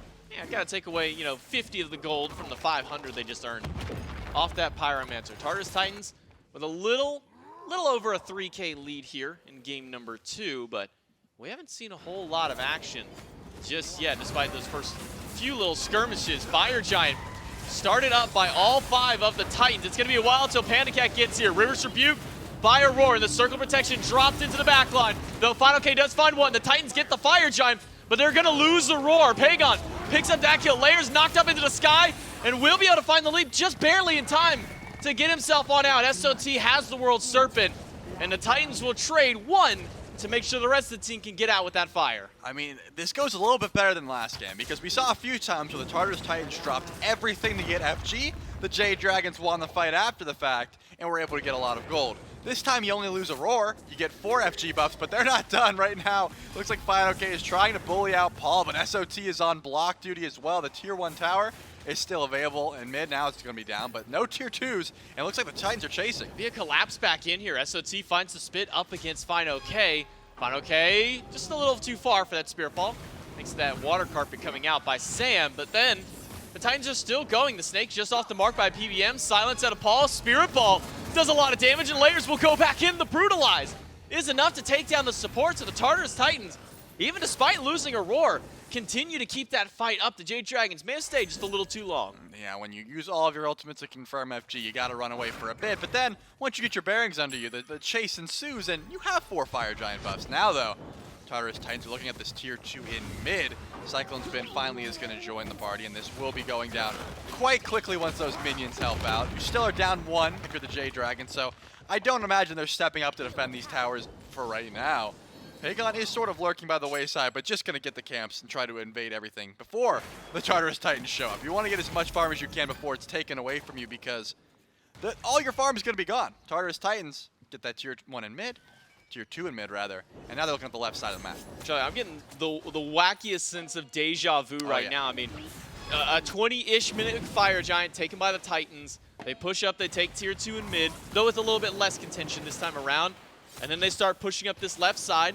The only thing that we're not seeing right now is the Jade Dragons instead trying to counter push and grab this mid tier 2 in response. So the Titans will grab left T1, and 3 of them will be left behind to take out that second tier 2 tower. But it was that Phoenix defense on that left side that the Jade Dragons were able to punch back and put the Titans on the back foot. Yeah, I think once Panda Cat ticks over to like level 20, they'll feel a little bit more confident in diving. SOT caught out but has the World Serpent. Won't be any real danger. It's 3 strong are the Jade Dragons on the right side of the map, and 4 strong are the Tartarus Titans on the left side of the map. No Phoenix being looked at. PBM is sort of just sitting there menacingly saying, you guys want to go for this? I've got a few tricks to try and defend this one. They're just going to go for the Gold Fury instead, get a little extra gold, make this climb to about a 7K lead, and that's going to help out a ton moving forward. They still have 1 more tier 2.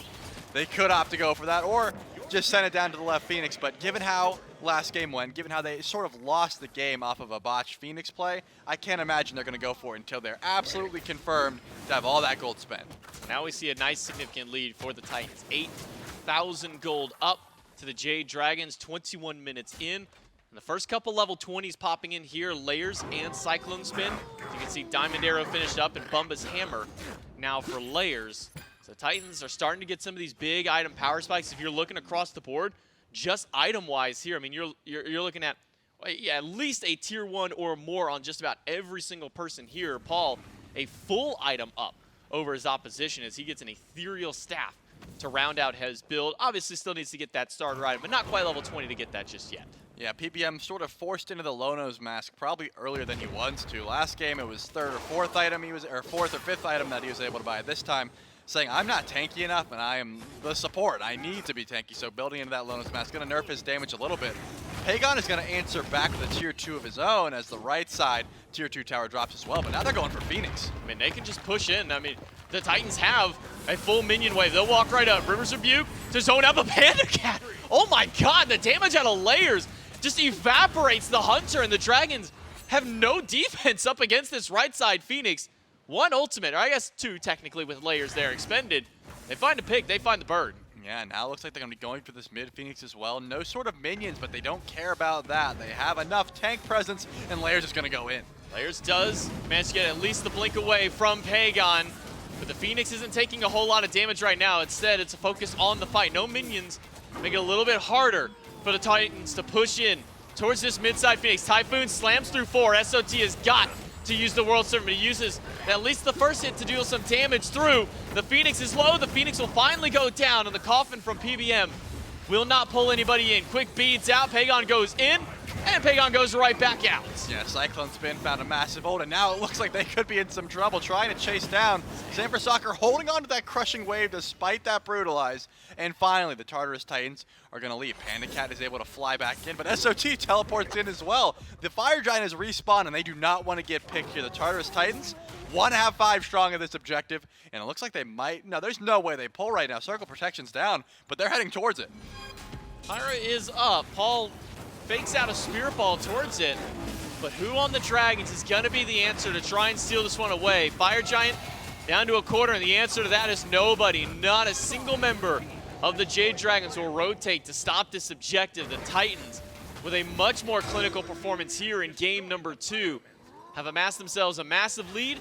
2 Phoenixes to their name as well, and only 1 left standing on the side of the Dragons. Trulli, if you're the Jade Dragons here, I mean, where do you find this Phoenix defense? I mean, what is the person that you've got to find that pick on to slow down the Titans? I mean, right now, Layers has full build Bumba's Hammer, Fenrir. This is exactly the point of the game where Fenrir starts to fall off, but right now, I think he's as strong as he will be, so it's going to be very difficult to kill this Fenrir. The cooldowns will always be up, the resets, so much juke ability just built into the kit. You've got Paul, who has went undying this game as well. Pretty much everyone but Aurora has went undying, so I'm going to stop saying that right now. Has so much survivability, so much peel for the squad. Cyclone Spin, even if he falls a little bit low, has one of the best disengage tools on the map right now with that mounted archery. Your best bet right now is the fact that Sanford Soccer has a big burst ultimate, and Pagon has a fair bit of CC as well. PBM can't even be considered a tank with how quickly he gets shredded, and Final K is basically just doing poke damage. We'll see if the Dragons can hold up a defense here against the Titans. 4 versus 3 as Pagon and Sam were wrapping around towards the mid side. Layers does have a Fire Minion wave pushing in, so that should allow him to get some pressure here in mid. Maybe up against Pagon. That Jet Stream expended to try and clear with the minions, but Layers is keeping 2 distracted in the mid while the rest of the team maybe just waiting for this minion wave to come through. SOT will come out of the depths to deal some damage back, but the Titans are holding firm here on this left side.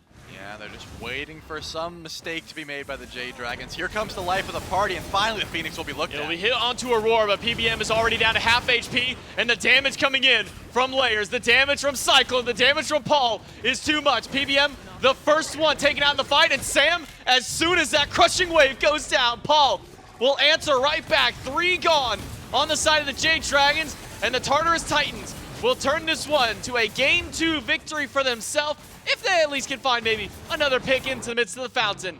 But it's the Titans coming up. Game number 2 goes to them to tie up the set. I mean, Mifflin touched on the gas pretty much immediately saying, hey, if this Jade Dragons comp gets online, it's going to be a scary late game.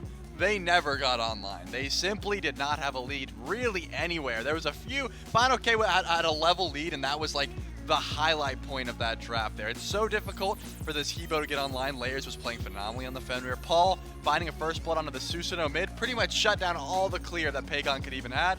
And then the objective play was just pristine.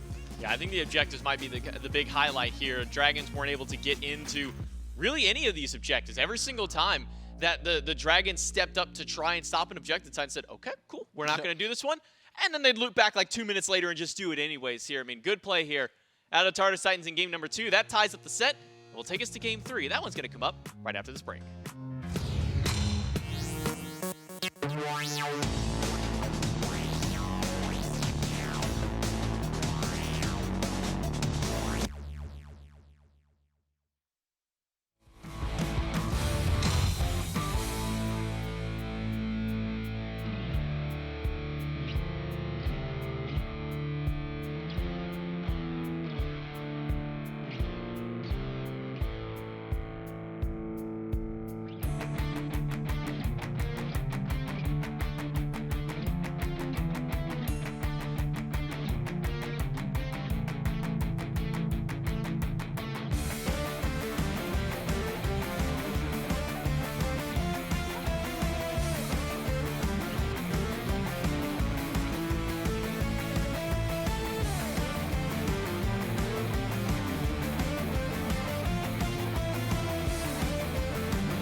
The Titans tie things up here after game number 2. Mifflin, we're guaranteed 4 in this best of 5. And it goes pretty much exactly the way you had described it. You said if they can get an early lead, secure their objectives, and maintain that gold throughout this, despite how things might skew in favor of the Jade Dragons late game, gold in their favor tends to help out a lot for the Titans there. And they suffer some losses, but not enough to take them down this game. No, not at all. The Tartarus Titans, I think, were just performing so well all the way across the board. Paul finds first blood in a 1v1 counter matchup, and then immediately transitions his build into defense, and it's something I've gone on ad nauseum back when Aggro was here. We'd have long discussions about the value of defense in your build. When you are ahead, defense goes absolutely nuts because you're allowed to do literally anything you want, and that's exactly what Paul does throughout the entire duration of this one. And the one difference, I think, the main difference, the primary difference in games 1 and 2 is that Paul doesn't flub his secures in game 2. We don't lose Gold Furies. We don't lose Pyromancers, so you don't lose your lead. Yeah, it doesn't happen twice. No. And that's a bit of parity between both games. You can't win on Baron Zombie twice in a row. Apparently, yeah. Mike tempted Fate, and Fate beat him down. Okay, that's visceral. It was oh man, I hate losing things like that. This is from a me standpoint. I don't care about Mike's win rate. This is you from ruined me. his stats. I like having fun and being able to say things like that. No one cares if you got a 90% win rate on Baron. 93%, I think. 10 out of 11. Yeah. Is that 93? I have no clue. I was going to say that's mental impressive math if you're able to run it. Unfortunately, again, 0-3 and 2 compared to what was it, the 4-1 and 10 game prior. It's 91. 91. Unfortunately, look, that's and you know what? Who cares about 91? It's still out pretty there. sick. I mean, yeah, it's awesome, but it's not at 100. You know, I mean, I'm just saying, it was 100 prior to this. So I think unfortunate for the Dragons for things to go down. And maybe a small vendetta in my heart. That'll. You were rooting against the Dragons. No, now. I was rooting for the. Well, yeah, maybe now. You ruined my numbers. We'll see what happens. We'll see what the Titans can do, though.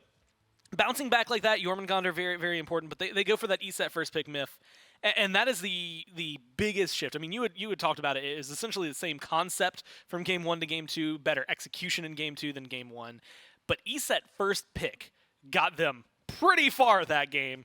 And I don't see a reason for them to really shift it up outside of the fact that the Dragons are going to be taking first pick this game.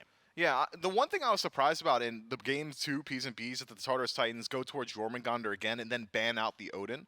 But I suppose the Odin just so strong at dealing with ESET that even though you have got the counter matchup of that breath immediately eviscerating an Odin wall, you still don't want to have Paul deal with that. And very clearly, that was the answer for the Tartarus Titans. Adaptations galore in game 3.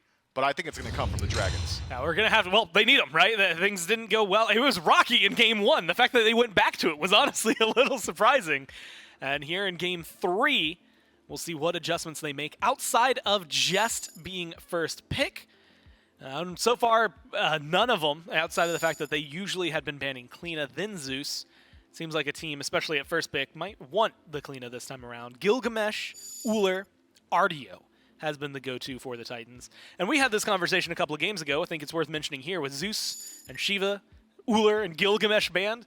A lot of these, otherwise top priority, usually banned out gods are going to make it through. Wow, ESET ban from the Jade Dragons. I was expecting the Jade Dragons to take it for themselves, but in just banning out ESET, they have removed the keystone of the Tartarus Titans composition. That comp was completely contingent on the ability of the Tartarus Titans to move in towards objectives with speed and just decimate them. There was early Gold Furies, there was early Pyromancers. That's what net them their macro wins. Now in removing this ESET, the Tartarus Titans won't be able to force weighted coin tosses. Essentially, when ESET has damage and when she doesn't build Lono's mask, Circle Protection is, we're going to pull it. Once it gets dropped, there's nothing you can do about it. Fight us after or fight us before. Those are your only options. Now the Tartarus Titans going to have to hit that drawing board. I'm expecting a completely different style from both teams now. I mean, you just Artio Yamoja here, right? They're both available. Sure. It feels so powerful for them. Yeah, I just could not imagine with Kleena locked in on the other side. Again, this is where things always get interesting. We were talking about how the shifts can happen in best of 5s. It's usually game 3. You see a lot more targeted bans specific of what's been happening this set, but it lets these picks through, Mifflin. And realistically, It feels weird because we've talked a lot about every single one of these in the past because it gets drilled home. They're always banned. They're always first pick. But we haven't seen Kleena in a while. A little bit of flexibility. Finoke can play her. We know that Sam can play her. Those are the two roles we've really seen. Pagon, I think we actually very recently, again in the SEC, saw Kleena get thrown Interesting. So it won't be surprising if they maybe try to flex that as hard as they can. Artio Umoja, very much, I want to say bog standard for what you would expect out of both of those. Athena, as well as the Thoth, but Athena, more than anything, catches my eyes because I think the Dragons, was it last week, maybe it was 2 weeks ago, ran this in the jungle.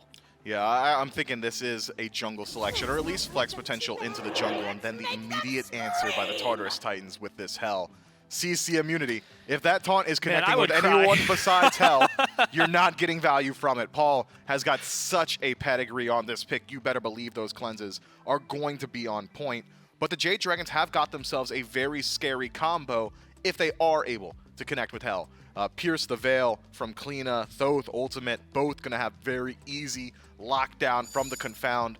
Athena as well has got great synergy with Kleena in that you can carry Athena Ultimate through walls. You can make sure that that extended dash once you're coming out of the wall has Athena with you. Makes it much easier to tower dive without damage mitigation. Your burst potential goes even higher up, which is a scary thought when you think about how much burst potential Kleena already has. Yeah. Upwards of 700 damage from Flickering Spirits, 500 damage from the dash, one charge of the ultimate doing 600 or 700 on their own in the late game, not to mention the Channeled Silence that as well does upwards of 800 damage in the late. That is a very good deal of burst, assuming Kleena is in the jungle. I like the synergy between Athena and Kleena so much that I think that I would prefer to see Athena in support with Kleena jungle, just looking at what the Jade Dragons have now. But every single one of these picks has flex potential. It could be Kleena solo, it could be Athena solo, it could be Kleena mid. It's hard to say. Yeah, if anything, Thoth is the only one that maybe feels like he should go somewhere. Yep. And yet we have seen some shenanigans in the past, although most of those are like weirder metas where it's like, you know, yeah, you could throw Thoth solo, you could throw them. I think we used to see a lot of mages over there and what's that? Duo lane? There we go. That long one. Yeah, that one way over there that I play in all the time. It's the guy that's not me. I take hits. What's the other guy do? Yeah, the damager. Yeah, as it turns out. Ymir Khepri banned out by the Titans. Fenrir Daji banned out here by the Dragons. Camazot's immediately locked in a very standard layers pick. Like at this point, the Titans are just playing what you would expect of them if you just said, hey, pick the 5 gods that you think would match up in the Titans like the best. Artio might be the one that you could argue the most against, mainly because Sat's kind of popped off on a ton of different gods. He's but got an eclectic god pool. Artio's just been really good. Artio dominant and has some great matchups now against the Jade Dragons. Athena very telegraphed, and when she decides to dash, has to charge that up. Cripple Field from Artio going to be able to deal with that very well. Kleena as well. Similarly can get canceled out. Even Thoth to a certain extent. So I think this Artio is going to have a very good time in these late game team fights. And Camazotz is a pick that I want to highlight briefly for the Tartarus Titans. This is one that Layers has had a lot of success on in the past. He has been very dominant on this selection. Essentially doesn't really look towards it too often so far this phase. So now, with his back against the wall, with a couple of his other picks, some of his new favorites banned out, decides to go back to that tried and true. And it has some very, very strong matchups. Bacchus essentially can't really slow down Camazott's leap to avoid the stun from the burp, ultimate to avoid everything else, and then your damage output all there. This Thoth is going to struggle mightily against Camazott's, but the peel potential to Jade Dragons draft, now that we've got a whole look at it, is strong. Athena can shift up to be that initiator or that backline peel. Bacchus similarly can trade off in that role. I'm curious to see where these gods are going to land. If I had to guess, looking at it, this is an Athena jungle. Yeah, I feel like Bacchus kind of eliminates her from the support, right? So it's just the conversation of like Solo Kleena, or jungle. Athena, solo or jungle, and where those two are going to end up going. Bacchus is, I want to say wild, though. I feel like we don't get to see a whole ton of Bacchus. He was like super popular at the beginning of Season 9, and then he fell off hard, and we just didn't see him for weeks at a time. How do you feel about this pickup, I guess, in space of the Athena? Because you had kind of said earlier that you wouldn't mind seeing her actually go into that support role. I think it matches up the aggression potential of Hachiman a lot better. Bacchus able to deal damage on his own, matches similar wave pressure that Athena would bring. Maybe I have a bit of a correction here. If I had to guess, maybe it is actually Athena in the solo lane, clean in the jungle. It's hard to say. If I'm guessing, Who the Tartarus matches best Titans are against catching- RDO? Nobody. Nobody? Nobody has a good matchup in RDO. RDO has no bad matchups is the more correct statement. Yeah. But Kleena in solo could just drop the ultimate, walk out, has great pressure, doesn't really have to contend with RDO in the 1v1. Athena, on the other hand, has global presence, so can join the fight elsewhere on the map. There are arguments to be made for both of these picks. It's just which portion of the game do you want this Athena to get involved in? Athena solo. Final answer. Yeah, final answer. Final answer. Final answer. So I guess the better question is which portion of the game do the Dragons want to get involved in? I mean, like if Athena is solo Late game. or jungle, like so no matter what, it's still late game. Do they have a better draft to actually make it there versus I guess what the Titans have brought in? They've got a decent composition in that a lot of their picks are just incredibly safe. Thoth can play from a distance. Bacchus, great late game scaler, can similarly play safe. Hachiman was widely hailed back in the Hachiman Jingwei meta as the safer of the two, so still very safe. I think the Jade Dragons, considering the pacing of game one, considering the Tartarus Titans won't be able to force the fight as early, will want to go to 30. Well, speaking of Jingwei, she fell off the map, not even in this game picked nor banned. Either way, it's J-Mac, it's Trelly, it's game 3. Yeah, game number 3 here. Tartarus Titans tied it up in game 2. And Charlie, if I like close one eye and cover up the left side of the screen and only look at what the Titans have drafted, I feel like I'm in a kind of a blast of the past back over here. I mean, this is like Worlds-style composition aside from maybe the ROM out of Cyclone Spin. But outside of that, I mean, this is just what the Titans were winning with all towards the end of Season 8. And they're bringing it out here in game number 3. I mean, how do you feel about this comp out of the Titans, Trelly? Yeah, they've got a lot of healing, a lot of sustain, and you're right to highlight the fact that this is a lot of picks that they like going to when they need to get some solid wins here. I mean, Layers on the Camazot's one of his.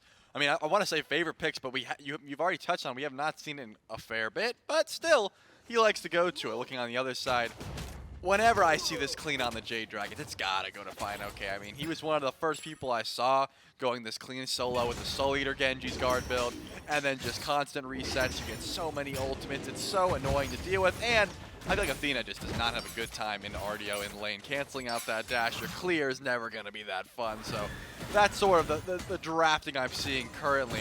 Sanford Soccer, though, going to have to get very active as we see Final getting a fair bit of damage because that's what RDO does early. Yeah, but SOT's also going to take a good bit of poke right back. Sam dashes in, but doesn't have that taunt. It's that dash and shield wall leveled up for Sanford Soccer in this early. So lacking a little bit in the CC, but it will be a blink in, an auto just to stack up the minions. And some pretty quick clear here out of Sam. At least the archers are gone. Sam will dash back in. SOT falling low, but has that dash of his own to get himself back out. Layers will box right back in, but that's the level 3. That's the top back in. But look at the sustain that SOT and Layers have in this matchup. SOT needs a little bit more damage, but the silence are fine. Okay, everybody is so low and within just 100 HP over here in the solo lane. Layers still has Blink, but no mana to really follow up. Sanford Soccer doesn't have much mana to follow up. Gonna hit the totem. That could be the option once that MP5 comes through. Final K now has a third ability. Still not gonna be enough. Maybe a taunt, but the damage after the fact, it's gonna be stunned out. Look at this brawl in solo lane, J-Mac. We're only 2 minutes in. Dude, I miss these days of solo lane. I'm looking back like Season 2, Season 3, back when it was jungle rotating over and you just fought for the first like 2 minutes of the game in that lane. I miss those days, Joe, so I'm glad we're seeing action like this. Because otherwise, we just here go, yeah, that's a solo lane, that's an RDO, not much is gonna happen. We're seeing a lot happen now. Blue buff is almost back up. Speed has spawned in. They pretty much fought for the whole blue buff and speed buff timer, what they just did. And again, clutch heal by Solo or Troll, getting the double proc, making sure to heal them both up. I thought Sanford Soccer hitting 3 would have been the end of that fight because he blinked in, took the whole wave away, even zoned Final K off some XP, or it's a roar. Gonna take a little bit of a stun. And so Final K didn't hit the level first, Sanford Soccer did, and then SOT says, I've got a lot of sustain, we're not too worried about it. So teleport back in. SOT wasn't even able to buy much, just like a Chalice, I believe. So that was like the only power spike we just saw. Some more sustain in that solo lane with the teleport used. Aurora's riptining minions into the jungle just to inconvenience Panda Cat and PBM as much as he possibly can here. Just always some fun interactions there. Looking over at Sam's build, though. Typically when we've seen these Athena jungles and whatnot, they start like the magic focus or maybe even going towards like the Druid Stone to get that Void Stone line or even Stone of Binding. but it's a tier 2 book out of Sam. Is this a Poly. first item poly rush? It could be a Book of Thoth, it could be a Soul Reaver, it could be a few things, but I want it to be poly. It's Athena jungle. I want the Polynomicon shots immediately to start flying out. It's going to be some extra burst you don't expect this early on in the game, as well as it's just going to help for clearing out your camps, doing objectives, things of that nature. So I wouldn't be surprised if that is what it is. Solar Troll, though, just dashed in. He dashed in. It's a blink taunt in by Sam for Soccer. One more Veil opens up. SOT will not make it out. It's fine okay on the Jade Dragons to strike for first blood for the team. And it's very rare that I say it is good that this jungle did not get that last hit. More often than not, you want your jungle to get that first blood and really get those power spikes. But Fine OK just bought a full Soul Eater. He gets a Chalice as well. This Kleena has the late game carry potential that not many other characters can match. So Fine OK getting that last hit is going to pay dividends. Panda Cat not going to dash in, finds a fair bit of damage, but recognizes we don't know where Layers is right now. Don't really want to dash in just yet. I love the aggression out of the Jade Dragons, though. This Bacchus pick, the reason we're seeing it right now is because, number one, PBM wants to be aggressive, and number two, there's a lot of healing on the Tartarus Titans, and that belch is going to give you a ton of anti-heal. There's going to be a lot of anti-heal that's going to be necessary for the Jade Dragons here. I mean, not just for the heals and the self-sustain that'll come out from a couple of these ones. I mean, Aurora has team healing, Paul's got team healing, SOT technically also has some team healing there, and then just self-sustain across the board for Layers and an SOT in that lane too. I mean, this is an immense amount of healing that's going to have to be answered. So far, it has been, at least in one instance. Yes, the Bacchus with his natural, but also Divine Ruin here by Pagon. He went Book of But it's Thoth. not going to be poly. It's going to... I mean, it's gonna help him with damage. It gives him the mana. He's not gonna run out of abilities. I wanted the poly, J-Mac. I'm a little bit disappointed. Maybe he'll be a reader and he'll build a second book, and then we'll see. You know, maybe She's the Goddess of Wisdom. Maybe 3 books. We'll see how many books Sam for Soccer is able to build in this build currently. But I just wanted the poly shots early. It's a scaling item though. It works a lot better the more damage you build. So it'll be hitting even harder if you build that Book of Thoth first. Pagon though, finding some early shots here, charging up the Final Judgment. The taunt is available, and there's no beads, but there is a cleanse over there, so not going to let that one fly as we go back and just give those mid camps up. Yeah, the cleanse is probably the more threatening one here. I mean, yes, the cleanse you have to basically kind of predict that it's going to happen, but usually it's very telegraphed on an Athena. You hear that dash kind of charge up as soon as she walks in, as soon as she fires that ability, you've already got that cleanse ready to go, dropped at your feet there for Paul. The only way that you kind of deal with that is the blink reaction might have to be a little bit quicker, but for now, Paul won't have to deal with that one. He's got beads online for himself and a Void Stone early on. Fine OK, surrounded by 2, but now he's got an Athena here to help him out. Sam crashes down in, dashes in, finds the taunt onto Layers, but there's not a whole lot of follow-up there from Fine OK. Stun off the mark by SOT, but now there are 4 members of the Titans here. River's Rebuke to try and catch out Fine OK, but there's no Riptide to lock him in. The stun and the damage is good out of Paul, and finally, the Titans will surge back in, but the Jade Dragons have rotated their mid laner in, and Pagon has the Final Judgment to take out one. But he still has the dash. Who's he want to evade and punish? No one right now because PBM has already found out Layers. Will they try to dive Aurora here? Probably not. The Omi was good enough, and there are some buffs spawning. It looks like SOT, that teleport timer was already down, so he's able to follow back right away. They need to get these camps and get out as quickly as possible, but that was a very solid answer for the Jade Dragons. Great rotation by Pagon, the Final Judgment on Paul. You can't really juke back because you're essentially putting yourself in harm's way to avoid that big burst, but you're also just getting way closer to the rest of the squad. So unfortunate by Paul. Pagon is going to find a lead in this lane, and Hell does not have too much range, so it's going to be hard to continuously clear these waves when Pagon's doing this much damage to you. I mean, this Soul Eater helped buy Fine OK a lot of extra time in that lane too. Not only did Sam show up to alleviate that, but it bought just enough for the Dragons to be able to rotate in a little bit slower on the trigger there compared to the Titans, but at the end it does end up being a 1-for-1 trade out there. You lose Fine OK, never fun, but you trade out and slow Layers down a little bit. And you can see Sam is taking advantage of that in the jungle, as he does have about, is it 23? Yeah, 23. Look, I've got glasses, but my eyesight ain't that great to see those tiny numbers on the little book there, but he does have some good stacks going on and a small lead in experience over Layers. I was wondering, I was like, what are you talking about, the Soul Eater stacks? The Devil Gauntlets? No, you're talking about the Book of Thoth stacks. I forget. Look, trying to see the white text on like a yellow book is one of the hardest things here. Panda Cat, though, What a combo. That's a Book of Thoth That's defender of damage. Olympus right there. That That's what hurts. we just saw. PBM, though, is not going to stop the aggression. Going to look for the Belch on Paul, gets a double stun, and they go in. Preemptive cleanse, though, out of Paul will get him out of the taunt, but Pagon has got one too many shots with Panda Cat rotating. That's a double kill for how short a time when it was, but a triple stun out of Aurora. Slows down the Dragons, even with Final K rotating over. It's not enough to take down the Yamoja here, but the Dragons still pick up 2. I mean, Final K rotates over. I really expected a Gold Fury pull. Aurora's low, 2 are dead, but they aren't going to go for that Gold Fury. I suppose every single ultimate on the Jade Dragons is down right now, not feeling too confident in a burst battle with Bat Out of Hell still on the table, and no Final Judgment for a confirm. So not going to opt to pull that Gold Fury just yet, but given how these fights have been going, you don't really have to push your lead right now. The Jade Dragons have a very solid late game, and they've got a very solid early game as they're playing it right now. Panda Cat, for the first time in this set, has a level lead in duo lane as well, so that's going to pay dividends because On the Jingwei was never really able to find this like pressure. Now that you got a Bacchus on your side, it's going to help out a ton. PBM will dive in, try and be a nuisance there towards Cyclone, but Cyclone can still grab that Heartbeat Camp. Thanks that Scepter from Mike, at least putting it low enough and keeping it in combat for that one to be stolen away here.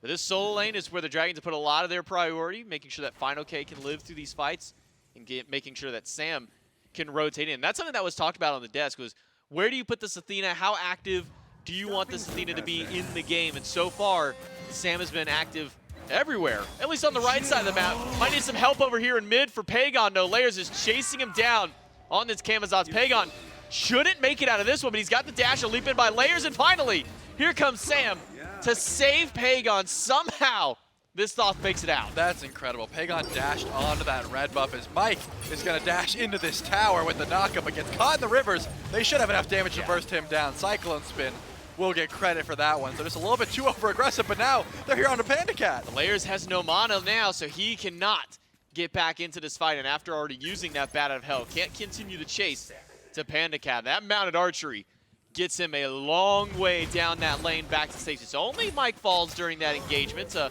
little one-for-one kind of trade out amongst all of that here. The Jade Dragons still up in this game. 2,400 gold ahead here. 10.5 minutes in and 4,000 experience with a nice little lead. Still not going to be going for any Gold Furies or things of that nature. The neutral objectives are going to be relatively free. Pagon has been dashing a fair bit in this mid lane. Paul, out of mana, but pretty much full HP. Defender of Olympus gets dropped. No chase will ensue. I'm wondering what's going to make you pull the trigger on this Gold Fury, because again, they just had 2 picks. Final K had the rotation over. Cleana's got some of the best objective burn in the game right now, and still the Jade Dragons did not want to pull that. They didn't have their ultimates available. What is going to be that go button that they finally do start pulling the Gold Fury? Right now, though, looks like they're just trying to steal away some offerings. Well, Sam will be up here. He's got PBM and dash taunt onto Paul. Paul's still low in mana, never went back during that last engagement. And now it's a 4 versus 4. Pagon chunked away. Paul barely alive. Pagon should not be. Layers just needs one more swipe there for the Bat of Hell to take him down. He will find it.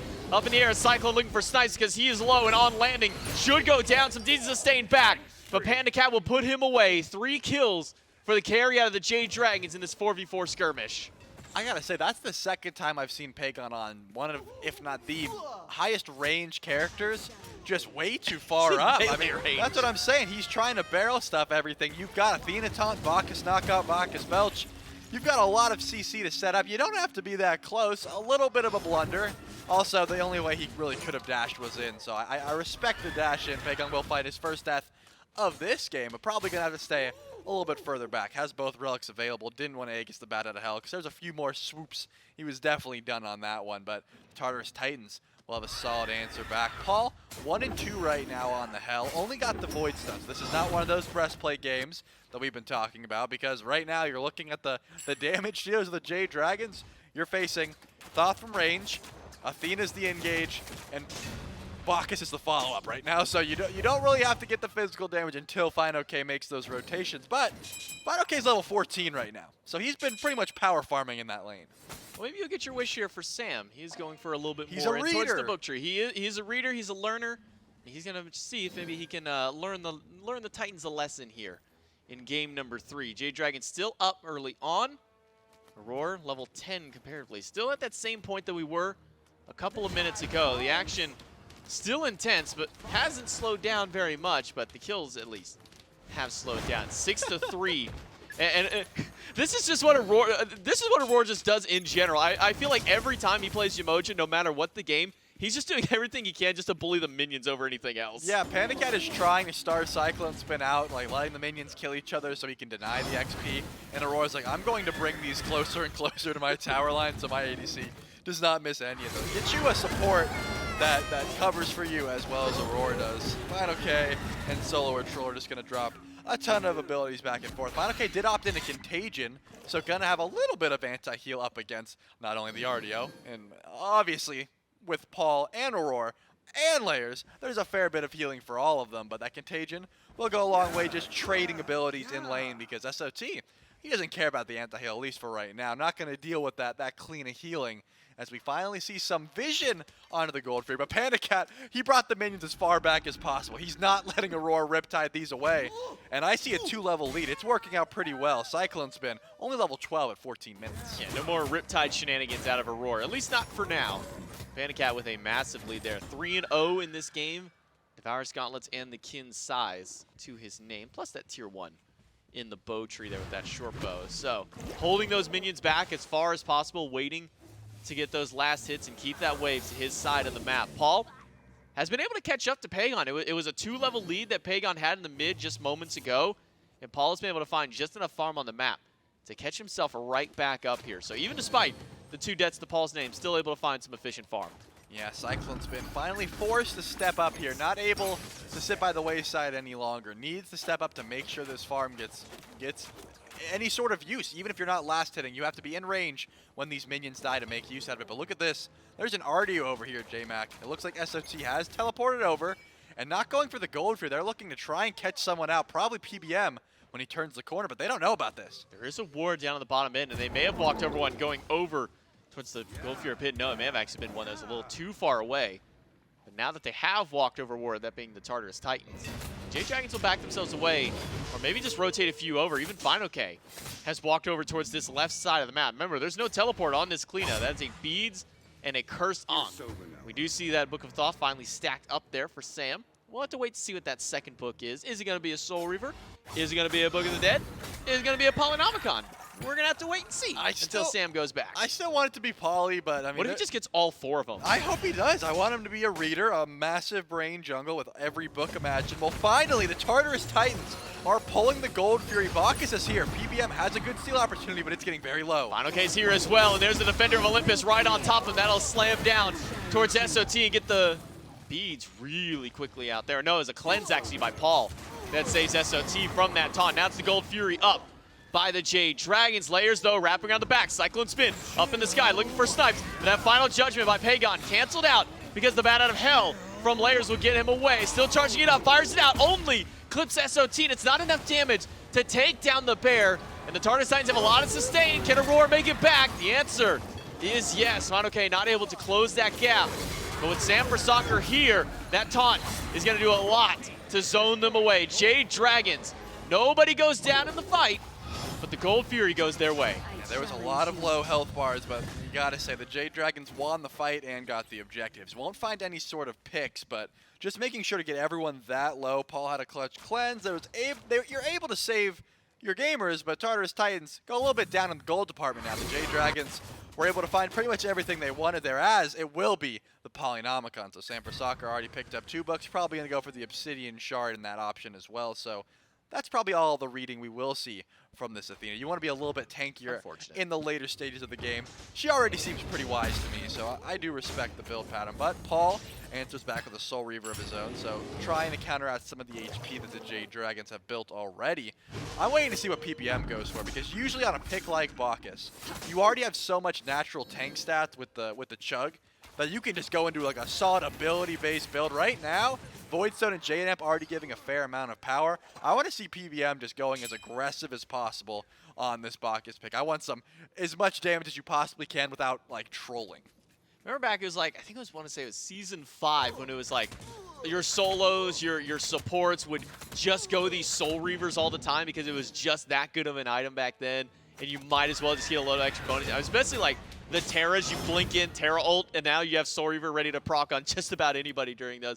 I miss seeing those out here. We'll see if PBM does get some extra damage out into the kid. He does have that Jade Crown, that Void Stone like you were talking about. There's still a lot of stats that could be had. Pyromancer started up and secured by the Jade Dragons. They'll grab the objective and find their pathway out just as quickly. 5,500 gold up are the Dragons over the Titans, and nearly 7,000 experience. With no level 20s on the board, that 7,000 is ringing real true. Yeah, I don't think we're gonna see any Soul Reavers built in just yet. It's unfortunate, but you know there was a time when Soul Reaver just procced no matter what. But now you got to build some damage to actually get the real benefits out of it, and it only procs on a certain amount of HP, so it will help out a fair bit. But if you're not going to be building too much damage, Mike probably not going to be building that route. He will, however, look for Cyclone Spin here. I don't think there was any ward that spotted out, and now Cyclone is going to be. It's going to be bad. Oh, he still got clipped, though, by that Defender of Olympus. He's going to land down into 2. Sam does have the top button, will have to use it. Ages quickly by Cyclone to dash in for Pandacat, up out of hell by layers. There are 4 members of the Tartarus Titans here now to deal with this dual lane. But the shell, the healing, it's enough to keep Pandacat alive. It's not enough to help out layers. The River's Rebuke will crash through, but all the Dragons have made their response back. SOT low, Aurora taunted in, and to his doom, Sam for Soccer picked up the kill, and Fine OK rotating in for the solo lane. Will find the kill on Paul, will get the beads off of SOT, and the rest of the Dragons will take out the last of his health bar as it's PBM to belly flop in for the Dia side. That's a complete wipe right now, but they don't have the minions. An immediate back into a Fire Giant call. That's got to be the play here. If there was a full wave, maybe they go for that left Phoenix, but the minions were just too far away. Right now, though, not too many avenues to try and defend this FG. I mean, SOT's 29 seconds away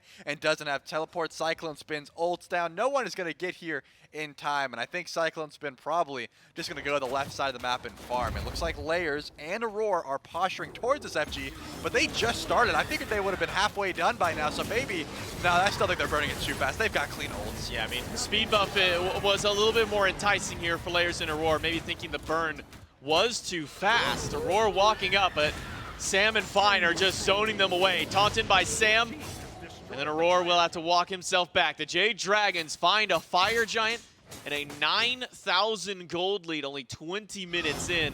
If last game we were saying that there was a pretty dominant performance out of the Dragons, or at least out of the Titans, I should say, it's been on the reverse end here. The Jade Dragons going even further beyond that with a 20-minute massive lead. Yeah, it just seems like a draft dip in the sense of the Jade Dragons comes online a lot earlier than it did last time. 3 mages, it's going to be hard to make work until that later stage of the game because you just don't have natural tank stats. You want to have to build that. Right now, though, Bacchus just pops his 1. I mean, if PBM has a point into it, which most Bacchus players do, like to level up the Chug at least a few times in the early game just to get those passive procs, and then you're going to be pretty tanky, do a fair bit of damage. Pridwin is going to be the option here, so get a little bit of extra, not only tank stats when you ult, you get a little bit of extra HP.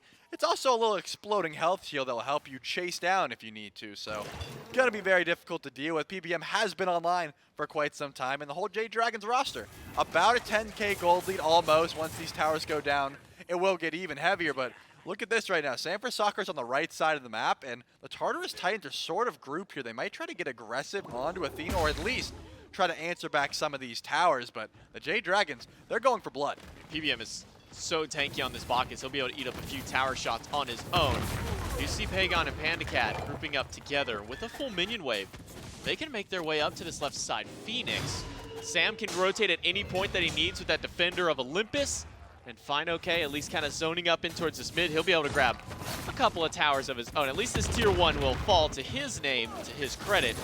But instead of pushing up the Phoenix, the Dragons will at least go for the consolation prize, Primal Fury, on the menu, and that one will go down swiftly. Yeah, I mean, once you get all 3 tier 2 towers of Primal Fury under your belt, the item lead will be insane right now. We're already looking at the XP difference, and we see 4 level 20s on the left side of the map, and no one's even level 19 for the Tartarus Titans. So once we see Bumba's Hammer has already been built for Sanford Soccer, that's going to be a Polynomicon, Bumba's Hammer, auto attack, every ability that gets used for Sanford Soccer. Obviously not the polyproc every time, but it's going to start add up the damage that you are seeing from this Athena jungle, as well as Pagon has insane range and finished the Soul Reaver Obsidian Shard, double flat pen, and the upgraded Pendulum. So much damage for the Jade Dragons is available. just where do you use it? At this point, in the mid lane, trying to find the tier 2 tower, while PandaCat pushes up left. That tells me they're probably looking for that left Phoenix nest, not that right tier 2 tower. Before we jump into these Phoenix engagements, if we can get a look at the healing done across the board here, I'm curious as to how much the Titans have been able to get out here. Less than a Bacchus. What? That's absurd. What? That's just benevolence. That's just benevolence procs. Paul, he gets thrown up into the sky, has to use all of his relics to find a way out, and he will do so. Sam is now the one in danger. Rooster Butte come out, but the Phantom Shell gets him away. Sam low, but not going down. Cyclone cannot find all the snipes to take him down. Instead, Sam will be fine. Defender of Olympus is up. He can go out, right back to base, and then make his way right back in. PBM will have the extra prots to hold this one out. In the mid lane, Phoenix will go down. Tartarus Titans cannot defend. Yeah, they get every single ultimate down with the first push, back Sam up. Defender of Olympus back in. You still have that mounted archery for this second push onto the left side. Phoenix is fine, okay. Just sort of is annoying in the wall right now. I'm still blown away. PBM is ahead of a healer with the same starter item right now in the healing done. Jade Dragons pushing up yet another Phoenix. Fine, okay, half HP, dashes right into a stun out of Aurora on the tail end. But the Jade Dragons have a lot of time to work with here. Maybe not so much on the Fire Giant push. That one's only got 5 seconds left until the power play is out, but that's just enough time to take out the left side Phoenix, the best bird that you can ask for, to go for a second Fire Giant. Jade Dragons continue their onslaught. I was going to say, who cares about their low health bars? Mike's just going to heal them up the longer they sit here, so it doesn't even matter in that regard. Looking, though, Sanford Soccer was able to get that Phoenix just with Bumba's procs, Poly procs pretty consistently, and Fine OK is just being so annoying. The Kleena never really out of position. As long as you have beads and you're near a wall, you're not going to be ever in any sort of danger. Fire Giant about 30 seconds out, so the Jade Dragons are just going to clear up as much farm as possible, back and spend the little bit of gold that they do have, which is not a little bit. I would assume most of them have a fair bit. Yeah, Sanford Soccer almost 3K, so at least a couple more possible relic upgrades or just the last tick of these items, and then another Fire Giant siege. Can the Tartarus Titans defend? Probably not, but there is some avenues to try and outburst. But as long as Pagon's crisp with the final judgment, I don't see any way the Tartarus Titans go past like their back camp's line. They don't want to step up that far at all right now. And here's the thing about the healing coming from the Tartarus Titans. Wow, it is a third book. He got another one. He got another book. So we got one more to sneak in the build there by Sam. It's at least Book of the Dead, which as we all know and remember from the Book of the Dead meta that emerged at the end of Season 8. More mana you got, the more of a shield you're going to have to yourself with now 3 books online. Sam's got a lot. Look at the damage out here. Fire Giant stands no chance against the Jade Dragons. They'll grab that one swiftly, and they'll make their way towards working out the final tower and the final Phoenix on the side of the Tartarus Titans here. And Charlie, I know it's going to be hard for you to try and find any kind of silver lining for the Titans being this far down. I mean, we're getting upwards to 17,000, 18,000 gold.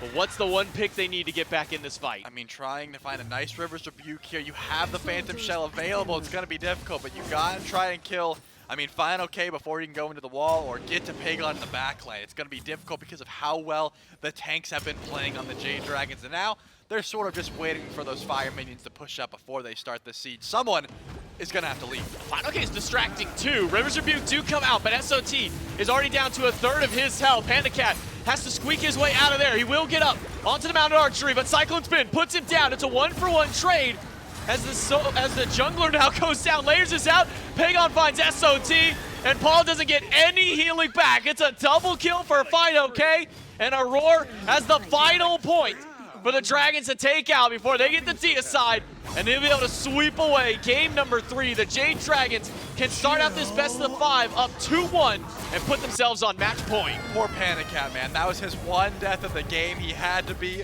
the single Phoenix target damage there, and Cyclone was able to clean up those snipes. But losing your Hachiman for getting the win, I think that's a pretty fair trade there for the Jade Dragons. Very dominant performance when they don't go a comp that needs to get to like level 25 before it comes online. They look pretty sweet in the early game. I mean, we've been seeing this Athena now pop up a couple of times here in the SPL. Captain Twig was trying to make some strong work of it. We saw it in the SCC, find a lot of success.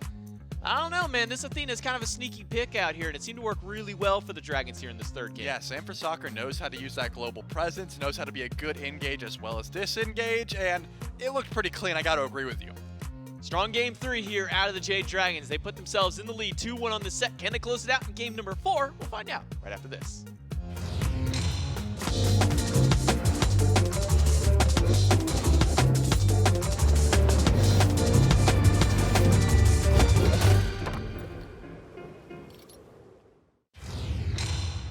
Oh no, our weight is pulling both of us down oh so low.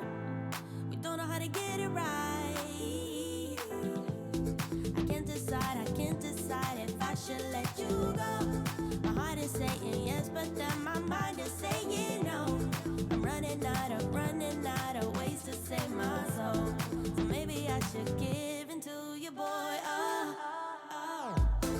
What am I supposed to do? Know my heart and cut you out. What am I supposed to do? You're in too deep. What am I supposed to do? I've asked myself 1,000 times. What am I supposed to do? You're in too deep.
Three, two, one.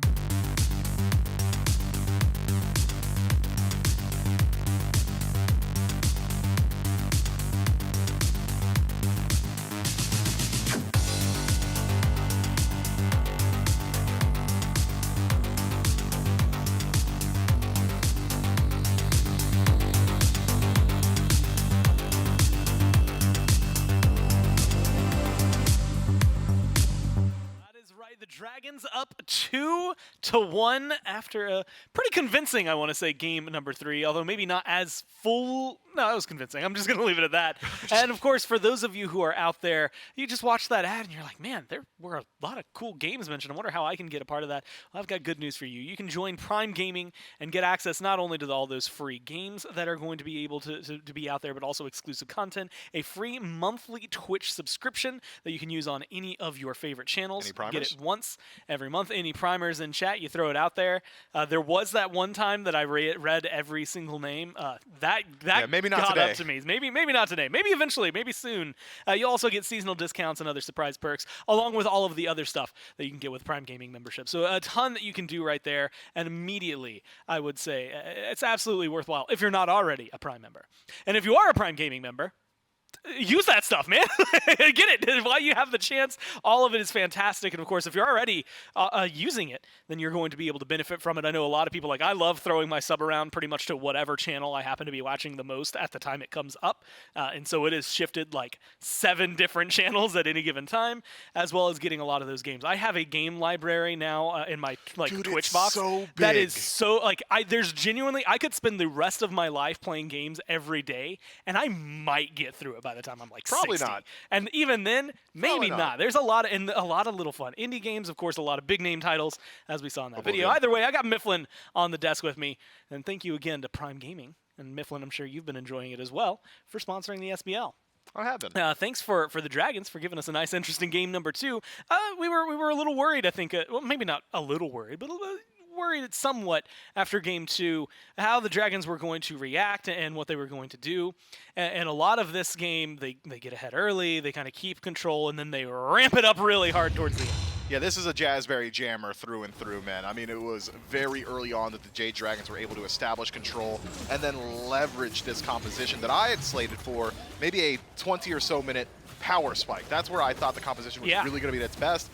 Simply not the case. The Jade this Dragons is like a 20-minute power dominate. spike. I mean, 19 minutes in, this team fight leads into a deicide, which I think was the beginning of the end for the Tartarus Titans in this match. But it was dominant from minute 0 to minute over. You know, this was the Jade Dragons essentially dragging the Tartarus Titans down into their own style of pace. This is a Ghost Gaming game. This is a last season Jade Dragons. This is exactly what they wanted, and they pop off here. I had the opportunity to talk to the Jade Dragons as they were prepping for the next game, and I said, hey guys, why'd you win that game? Final K looks at me and says, draft diff.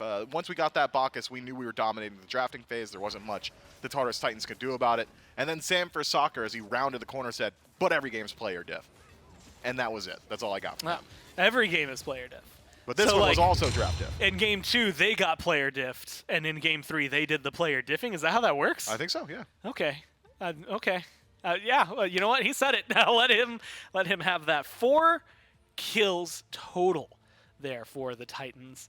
And Sam gets an undying Athena game. I think we had made jokes about it the first time we saw this, was the hints of Cherio really leaking into the Dragons, and something that benefits, because I feel like Sam is also the kind of player that wouldn't mind playing it. It's just not, I think, something that we really saw a lot from Sam over the years. So it's been a fun glance at what this Athena jungle. That's 2 Athena jungles for him over the phase, and 2 wins with it overall. So maybe it's not going to be in every game, but it has been able to perform. You also got to see, I think, in those highlights, a really, really good showcase of Pagon Stoth, a really good ult that kicked things off. He lands his shots. And yeah, if you're hitting your shots like that, then the game's going to go pretty good for you. 18K from him, 18K as well coming out from Fino K over in the solo lane on the Kleena. So a lot that really just balances out and favors the Dragons heavily there, and they're up 2-1 now. We'll see if they close it out in 4, or if the Titans have something to push back. They're back in the first pick position. And Mifflin, I'm more and more curious about these bans and how they're going to shake up, because letting the Kleena through when you're first pick Makes is one sense. thing. Letting it through when you're second pick Probably not. is a different conversation. So maybe we'll see the Dragons go back and ban it. Yeah, I am curious as well about the ban phase. The Tartarus Titans seem to be sticking with their guns for the most part. Ul and Gilgamesh in that first slot. The Jade Dragons, on the other hand, seem to have taken a play from your book. Kleena, we're second pick. I don't want to play against it. They ban it out themselves. This time around, the Tartarus Titans in the first pick slot might be able to create a scenario where they can take E-set for themselves, because I am curious to see whether or not the Jade Dragons are willing to dedicate one of those bans in second slot. This is surprising, though. Athena, sure, has a decent performance. Sanford Soccer goes undying, as you said, but 11,000 total damage wasn't exactly the facilitator that got the Jade Dragons their lead, but it seems like the Tartarus Titans just still worried about that global presence, worried about what that Athena affords the Dragons in positioning, and they remove it immediately. Well, RDO, Yamoja, Shiva, all available. Shiva taken by the Titans. The E-set, you were wondering about it, does end up banned there by the Dragons. So they were willing to commit heavily onto that one. Not enough to flex out the cleanup, but enough to flex out some of their others. And it does mean they will get the RDO. If Mike wants it, the Emoja is still on the table, whether they want that or want to strip it away from Aurora. I think either way, you're going to feel pretty comfortable with it. But it's a Fenrir. And, I mean, talk about flexible for this team. Solos played it. Supports played it. Jungles play it. Pagon hasn't, but honestly, with what he's played, I'm not going to put it past him. Maybe not the best clear of the Assassins. What do you think brings this Fenrir up so high? I just got to think it's the early pressure that Fenrir affords you. We know that the Bruiser style of build for Fenrir has eaten some major nerfs throughout the duration of this year. Support and solo essentially limited in how effective they are going to be allowed to be, just because you do generally want to lean yourself a little bit more so towards that damaging tree. But if I had to argue where this has flex potential, no longer. I'm going to shift my argument with new information coming my way, adaptable on the desk. I was going to say mid or jungle. Now I'm thinking it's either jungle or solo. I would be very surprised if the Jade Dragons take the Fenrir into support, which I suppose would leave the RDO there, considering how the draft has come out already. Curious, though. The Jade Dragons, they've got me guessing. And when do they not? Well, I mean, games 1 and 2, actually, and game 3, if you really want to look at it that way, they've locked in Sam second, right? The first two, it was Jingwei Hebo. The last time it was Kleena, and then, wait a couple seconds, Athena. Even though you were first pick, they still grabbed it second overall. So, I mean, it would track it at least. Yeah, I think it's jungle. To be able to go towards the jungle. It seems like the Titans might agree, because they ban out a Ymir. The Morgan on the other side, a couple of shots towards mid, trying to control Paul. Hell was the pick last game, and I was actually kind of surprised that they banned it. I don't think they were that worried about it. No, the Hell was dominated early on. If you're not able to reprise that performance and you think that the Titans could take it to a mid-game team fight or make it to the 15 to 20 minute mark from even, that Hell will dominate. So the Jade Dragon's going to go ahead and make sure that at least one contention point lost to the Tartarus Titans. And now that I'm looking at the top 3 of the Tartarus Titans, Fenrir has great matchup in just about all 3 of them. Only Yamoja has got the greatest answer to brutalize. Hachiman, sure, can stun it with the Ijutsu, but that means you're dashing towards Fenrir, which is generally not something you want to do. So if he dashes away, misses out on the stun, Brutalize will chase it. Cavalry, yeah, hop on Epona. Who cares? He's a wolf. He's going to stick to you with Brutalize regardless. And even Shiva, to a certain extent, who has one of the strongest level 2s, one of the strongest early game phases of any jungler. Similarly, his main strength in the late game is how slippery this god can become. Shiva with the double dash, a large channeled CC immune ultimate that is constantly regenerating HP and mana or dealing damage. But he doesn't have a single answer to Brutalize. There is not a thing this Shiva can do if the Fenrir is locked onto him. So I am curious to the pacing of the Jade Dragons. There will be advantage over to the Tartarus Titans around jungle fights until about level 4. I think once you tick the 5, this Fenrir is really going to start dominating. Now, we've seen jungle last picks. We've seen on her mid last picks. carries, solo laners even, and days of yore, that's what you wanted, was you waited until the very end to get your solo laner because you could see the entire team and theoretically go for a counter pick. Is this going to be a support counter pick? Like, what dragon, Khepri was, kind of highly valued in game 1 on their side. Do you think it's going to be worthwhile to wait this long? Especially, Zhang Kui locked in on the other side, Yorm. This is an interesting draft from both sides, Mifflin. Yeah, very aggressive composition, very team fight-oriented composition from the Tartarus Titans. Zhang Kui and Shiva going to be making up the bulk of damage in the front line. Jormungandr a little bit more so about that back line disruption. Also has great totem coup control and is going to act as a dissuasion point. Maybe if the Jade Dragons were considering looking towards something like the Odin, Jormungandr will stop that from happening. I still think there is a lot of flex potential for this RDO. It doesn't necessarily need to be a support lock-in. Mike very capable of taking that god into the long lane. So if FineOK himself decides that he wants a counter matchup, if he wants something that can match pressure or match rotation prowess of Jormungandr, could look towards that pick here. And if it is going to be RDO support, while we're waxing poetic, that is a very aggressive duo lane. Be sure to between grab Onher some brew. and RDO. Baron Samdi locked in, though. I think we know where that one's going. Well, it's got a 91% win rate. 91's See, pretty good. It feels worse to say, Mifflin. 10 out of 11 games. 2 hours ago, I could say he had a 100% win rate. It's been 2 hours. Well, we started at 11. It's actually been a little longer than that. It's almost been 3 since we hours. kicked Wow. off. Yeah.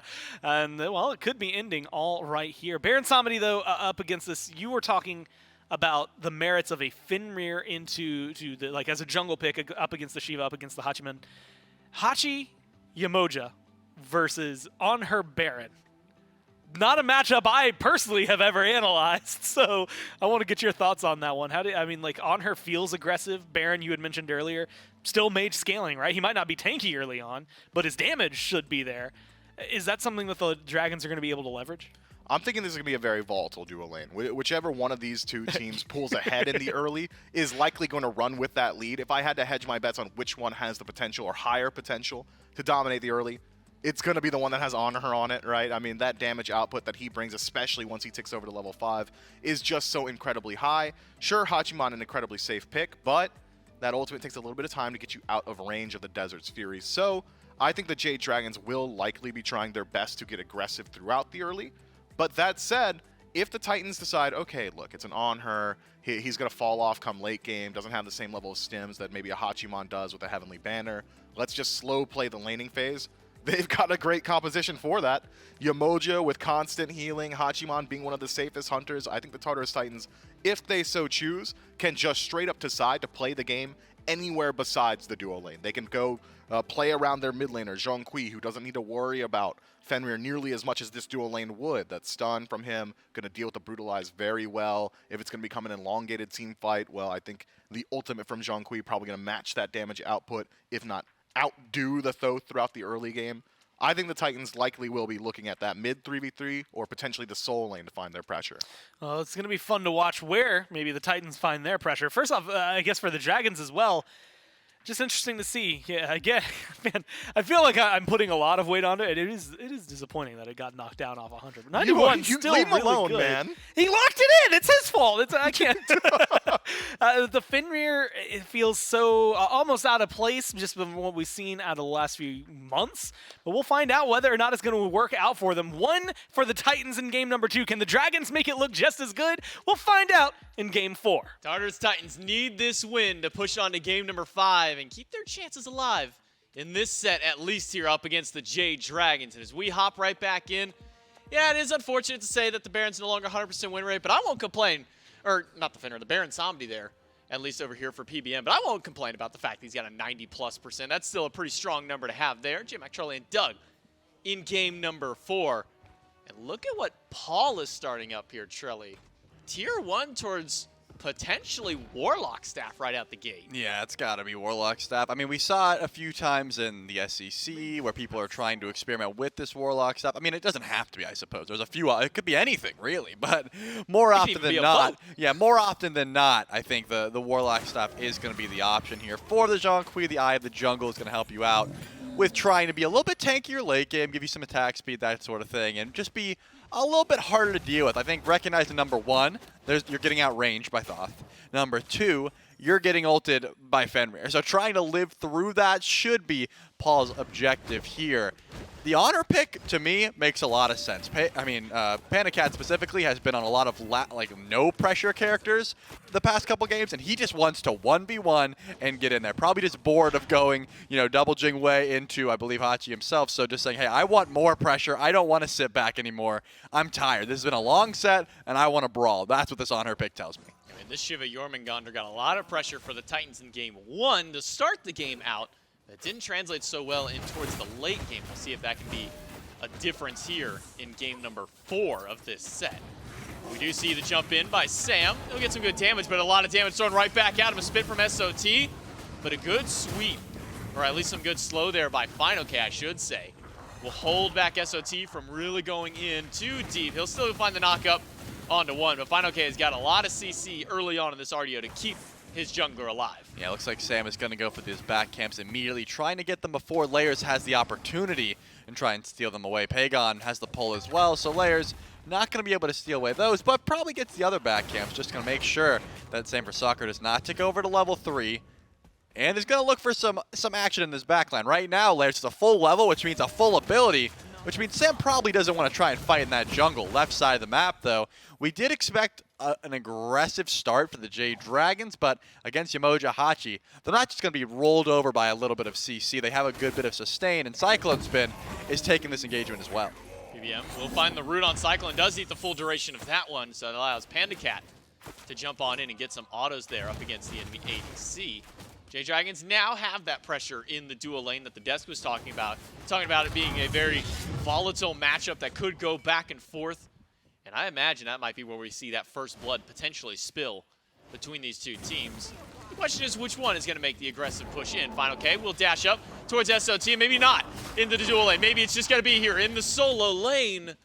But no brutalized by Sam. Either that or he just misused it into the engagement there. SOT makes it out. Yeah, I really thought he was going to chase down once the invis went through, but I think just a little bit off the mark that maybe it was off cooldown either way. Sam for Soccer not going to find that kill on the SOT. Does have teleport available, which we already mentioned. Final K went for the horrific, trying to get active early, probably trying to bait out a first blood in that 2v2.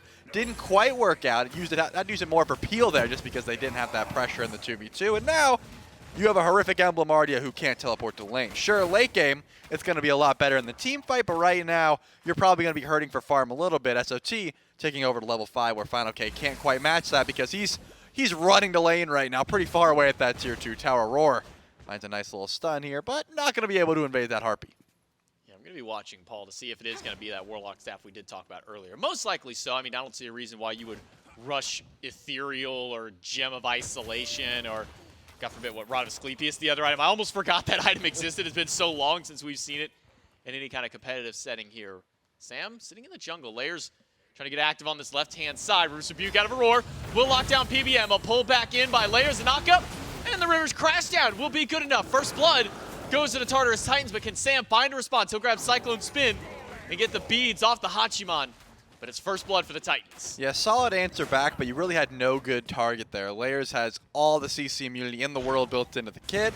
And then you have beads from Aurora and Cyclone Spin, but it looks like trying to get even more aggressive here. Sam for Soccer has to jump out, but Panda Cat goes in. Panda Cat does pop the beads early, but Cyclone Spin still finds it there. Layers is back. The bubble won't take him out. Instead, it'll be the Damaru's tempo right after. Layers picks up his first kill of the game, but a third one for the Titans. Seemed like Sam was so close to being able to finish that one as well. That's twice where it seemed like Sam for Soccer was going to be able to pick up a kill and then falls by the wayside. So now this Fenrir is off to a bad start, which is not really what you want. Fenrir, more often than not, wants to be that early aggressor that doesn't really have much use late game, but early game is always getting aggressive. Right now, not going to be the case. PBM will get the beats from Aurora, but that's pretty much all he'll get because the Shimoja, not really fear of dying anymore. Coffin won't pull Aurora all the way back in, so no stun, but still getting beads off Umoja might be pretty potent here out of PBM. It is the Warlock staff picked up by Paul as he finally makes it back to base and can start getting those stacks online. Cyclone can clear out that purple buff. And looking across the way here, it's Jotun's Wrath out of Layers that's been the common startup item now. Ever since we've seen that nerf to Crusher, it seems that a lot more of the junglers have been rushing this Jotun's Wrath first out.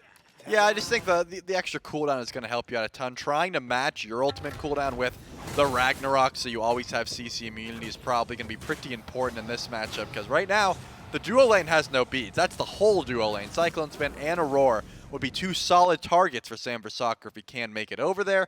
Right now, though, it looks like he will at least spend a little bit of time on the left side of the map, going to get the green buff, and probably make his way over if he has the opportunity. The ult's available, but how much follow-up do you have? You look at Panda Cat, he's got Desert's Fury. That's a fair bit.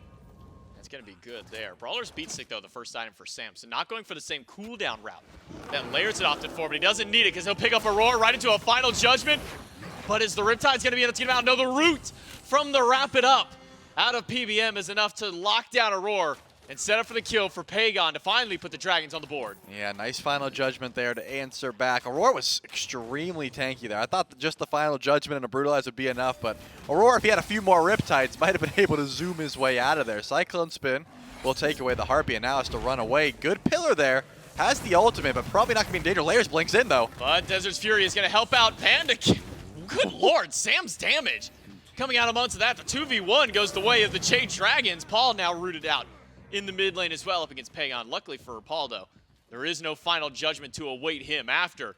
The Dragons, they lost 3 in that left side duo match. It was initial First Blood going down on PBM, and then the Titans stick around and they were able to get Panda Cat and Sam, but now the Dragons have turned this one back around, though they are still down at least a little bit here in gold, about 1,400 that the Titans still have up early on. Yeah, Layers immediately went back and purchased Tier 2 physical defense, so putting a lot of respect on the fact that there's some damage dealers on the other side. Layers wanted to blink in and start dancing and get the heals off.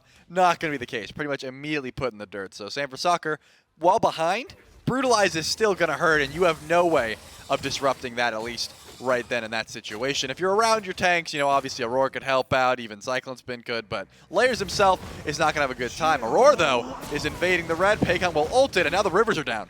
Pagon has to use the ult just to make sure he had no other cooldowns, and he didn't want to lose a buff to a poor Yamoji here. Aurora doing his best, but ends up expending that Rivers Rebuke as well, so it's an ult for ult trade. And we all know how long that Rivers Rebuke ult cooldown is. That 140-second timer takes a long while before it comes back up. Pagon should have his much more early, especially with this Sands of Time rush. Yeah, that is going to be a little bit more worth for Pagon, I would say. But looking at this matchup right now, Panda Cat only level 8, doesn't have that second point in the ultimate just yet. Once Panda Cat ticks over to level 9, I would not be surprised if he got aggressive, but Mike is getting aggressed upon. He's got the coffin, but he ends up hitting Aurora, who body blocked right in front, but PBM has got the juke shoes to roam around. Pagon is here, but no Final Judgment. Layers uses the ult to give himself some healing. Desert's Fury, though, is enough. Out of Panda Cat, that'll put down Layers. Aurora rooted in place, shot by the Vivid Gaze, and brought down by Sam for Soccer. The Dragons find 2 when PBM should have gone down. Yeah, no HP bars though to tank up this Gold Fury, so that won't be the option. SOT thought it could be the play and started making that rotation over. PBM is still pretty weak. I feel like Paul could get aggressive here, but the side's against it. They just didn't want that Gold Fury to get pulled right now. The gold lead is still in favor of the Tartarus Titans, but if that objective went down, that probably wouldn't have been the case. So making sure to defend, but not get too aggressive. They don't want to step up that far. SOT does go back. It's his Void Stone now online, and then he'll teleport himself back into lane to keep up his farm pressure up with Final K, who has just been chilling on this right side. Paul beads at the last moment to make sure that that ultimate from Pagon is off the mark. Cyclone Spin again, even despite being ahead in XP, Cyclone is just being diffed in this duo lane with Sam rotating over yet again. Another kill, or at least the first kill this time onto Cyclone, but another rotation by Sam to the duo. Yeah, the Brutalize is always going to net you a kill, even with that mounted archery, as long as there's no way to get stunned out with the dash that time around. Panda gets debated out, and full Brutalize damage is going to do like a solid 600 right now. It's a lot that you want to try to avoid. So Sam for Soccer in the right place at the right time, and Panda Cat, as you mentioned, always wanting to take these fights right now. This is what On Her does best. He's not a hard carry. He's not going to be, he still does 100 things late game, but he's not like this hard shred late game. I want to win lane against you early on so that you don't come online late game. Right now, Cyclone Spin's been able to stay pretty even, but Panda Cat goes for the win damage. He doesn't want the chin size. He doesn't want to shred these tanks. He wants crits onto the carries. Sam going slightly different in his build than the previous time where we saw the Fenrir. It was a stone cutting sword into Berserkers. This time it's the Brawler's Beat Stick. Still into Berserkers though, so still focusing on some of that auto attack damage here out of the Fenrir, but with that anti-heal there to try and answer back to what Layers, Paul, and Aurora have to offer for themselves and for their team out here. So still putting a little bit of stock, at least into that ability damage for Sam. Yeah, I just think that right now the Brutalize is getting off more often than not, and you have so much cooldown already that you just want to try to make sure these ults go out, and PBM is going to try to get some stuff down. But look at that final judgment, a jump in by Sam, and Layers will go down. Paul will get some damage up, but he'll get picked up on the Ragnarok and brought down by PBM. Aurora too late on the rotation, and that one snake toss by PBM comes up massive for their fight. Yeah, they're getting so aggressive here. Now Sam's looking at this purple buff. We're going to see a lot of damage come through, but Cyclone Spin's trading as well.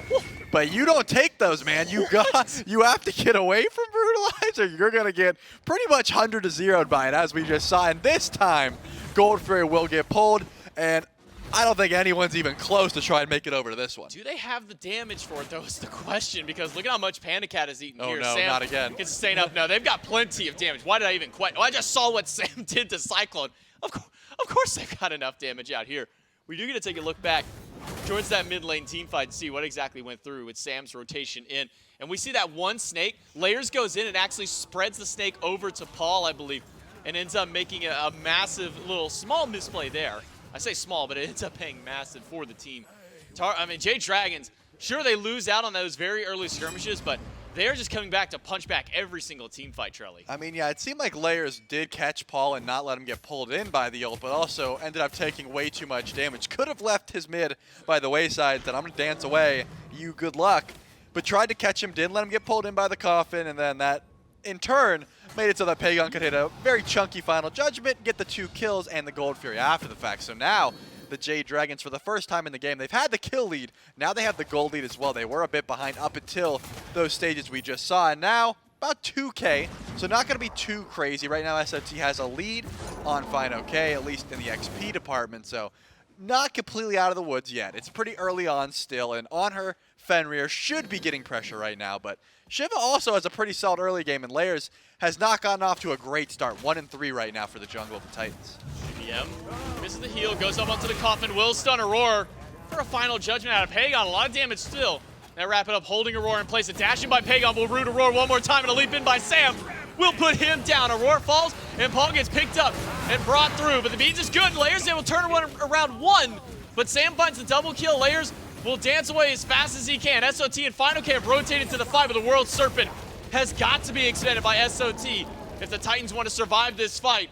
And Layers is going to be chased back by FineOK. Yeah, that should be the disengage there. FineOK just making sure that Layers can't farm up after the fact, but now the tier 1 tower goes down as well. That was a really nice blink in by Paul, able to get both relics from Pagon and steal the kill. Doesn't get credit for it. Layers picks that up, but still, Paul was trying to find as much success as he could. Doesn't have that Warlock stacked up just yet, but Divine Ruin, plenty of damage. This is the one thing about Zhong Kui. Even when you're behind, you can still kill the carries. He has a great all-in.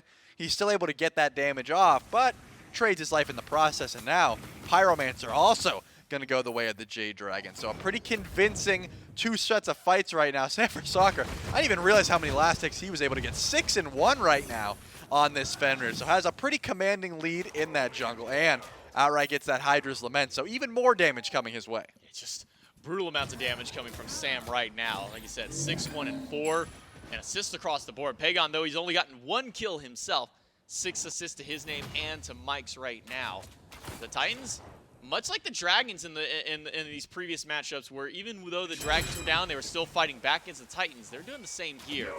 As the Titans pushed up towards the red buff, did not get stolen away. Pagon able to secure that and pick it up for himself. A Panda Cat on this on here, he was 2 levels down earlier on. Now he's 2 levels up over Cyclone. I mean, Cyclone has 2K gold in hand, but look at right now the builds. Like, it's just going to show you exactly he goes and buys a tier 2 there. Actually, full Odysseus mode, so not going to go for the Wind Demon. He just wants to get these shins procced as much as possible, but essentially Panda Cat had a full Wind Demon over him at that time, so that's why Cyclone was not going to take those fights, because he said, hey, I've got 2K gold in hand, I'm going to back up and get a massive power spike. But now, look where Panda Cat is, sitting between tower, waiting to see if Hachi will push up right now. He's at the support buff, so not going to get too aggressive, but Sanford Soccer jumps in. Roar losing out on his health. Final judgment, not even necessary out of Pagon. It's an unstoppable now for Sam. A pull into Paul, a pickup from the Ragnarok right into the waiting arms of Sam himself. He'll drop it for his own kill. That's a double for the jungler. SOT to disrupt the backline with the World Serpent, but that's not going to slow the Dragons down one bit. With Tier 1 already gone and no minions even necessary, Tier 2 tower will be erased off the map. The Jade Dragons are commanding Game 4. I thought maybe they were going to look over towards FG, but Primal Fury is almost up, so they are just going to get some ward coverage down, take as much farm as they can, and reset for that. It's a little bit early to look at the Fire Giant, but given the way that this has been going, it wouldn't have surprised me if the Jade Dragons were like, you know what? We've been farming all game. Let's go for this pull. So smart call to not do that because, again, Primal Fury is spawning in. You don't want to give the Tartarus Titans an ally back into this game. You don't want to give them this big gold spike where they could use and try and up their team fight. Right now, though, they just have the ward vision on that left side of the map, and they're going to get set up for it. LAN is just going to try and find as much farm as possible. Yeah, I'm looking across the board. Solo lane is even. We'll call that there, 16-16, but it's 2 levels down in jungle, 2 levels down in mid, 3 in support. I mean, Aurora hasn't even hit 12 yet to buy his second relic. He's only got the beads, and then 2 levels in that hunter role. All that XP lead is everywhere except for the solo lane, because SOT actually has a very small lead. Or fine, okay, just procking over to that. But now some defense coming online for Sam for Soccer going into that Kasari tree to try and deal with what Paul and Aurora and even SOT have been doing. Desert Fury doing a lot over here to Cyclone Spin. Panda Cat not concerned at all with the fight in left anymore because now Aurora is low. Sam will go in. He'll be slowed down. Aurora will make it out this time around, but Layers is dancing for as much health as he can get back in this fight. Paul is going in here, and it looks like Sam for Soccer missed the Ragnarok, but Paul, the ult's already gone. You can't keep engaging here, and now the Primal Fury is up, and pretty much all of the Jade Dragons use their ultimates. I mean, Cyclone Spin does have ult, but that's not going to do anything against the Primal Fury. That's only going to hit the members of the Jade Dragons. SOT trying to waddle his way in as quickly as he can. Slither away, little snake. Back to the grave you go. It's Sam for Soccer with his 9th kill of the game. Aurora and Cyclone has stepped forward, but if they step to their own doom, the River's Rebuke comes through. Aurora down to a quarter HP. A charge in by Final K up against Cyclone Spin, who does have the ult to get away. Aurora uses the Riptide, and Sam will finally go down. A massive shutdown for Paul, but Layers is 1 hit away. Pagon just needs 1 shot, and he'll find it. Meanwhile, it's Mike and Final K diving the Tier 2 tower. The whole team diving the Phoenix to get damage against Paul.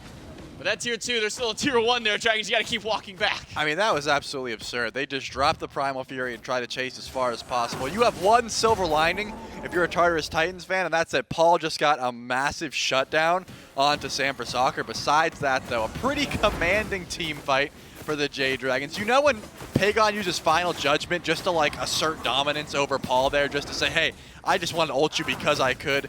You know that fight went pretty well there, so pretty solid answer back. 11,000 experience. That is a fair bit. That's a fair chunk of XP that you're seeing, as well as pretty much everyone's got about 2.5k gold in hand. So they're about to see a lot more power spikes. Pyromancer is about to spawn in here, and it looks like the Tartarus Titans are going to be on that respawn pretty much immediately. This is like the only answer back they have. They can't get any more gold on along the map. There's a few towers that are weak, but they need to get this, and they need to get it quick. They've got to get it quick. Final K and Sam are here. This Pyromancer hasn't been secured just yet through. Titans do get it to triple stun by Final K. Sam goes in with the Ragnarok, picks up a roar, but Sam has got to get himself out. He is low in HP. Panda Cat pops the Desert's Fury to deal some damage back towards Layers. But the Titans team is healing up. Paul is rooted out in place, getting pulled back into the coffin. Will get stunned out and will go down. It's Final K credited to the kill. And the remainder of the Titans on the run, but Layers doesn't have his ult. He doesn't have his dash, and he doesn't have a life anymore. PBM takes him out. And now the chase is still going on. Aurora is next on the chopping block, and he will fall down. PBM is just charging towards the Titans, but they don't care about the Titans Titan. They care about this Fire Giant, at least for right now, and they will go back for it. Cyclone Spin trying to get as much farm as possible on this red buff, but no one from this Tartarus Titans squad is going to get anywhere near this FG right now, so it will go the way of the Jade Dragons. Did you realize it was 19-5? I didn't realize it was 19-5. Also, the fact we're only 19 minutes in the game right now, Charlie. The pacing of this game has just been so fast that time has completely flown by here. Jade Dragons do get the Fire Giant less than 20 minutes in. And Panda Cat has a massive build going on. SOT teleported back to his tower, only to probably be sent right back to the fountain But not by the merits that he wanted to. Sam picks up another kill. It's 10-2 for the Fenrir. I mean, that's a play where the team just goes like, did you just teleport into all 5 of them? And he's like, yeah. Like that's the only thing you can say. Huh? That's the only thing you can say after a moment like that. Cyclone Spin on the left side of the map trying to answer back. Immediately has to go into that back animation. Paul as well, because this Phoenix is being looked at, and unless a nice Rivers rebuke by Aurora, it's going to go down pretty easily. I mean, it's going to be a 4 versus 5 regardless whenever the team finally does show up. Rivers rebuke comes through. It's only Final K caught inside. And he's able to walk out, at least for a little while. The Riptide pushing him back and forth.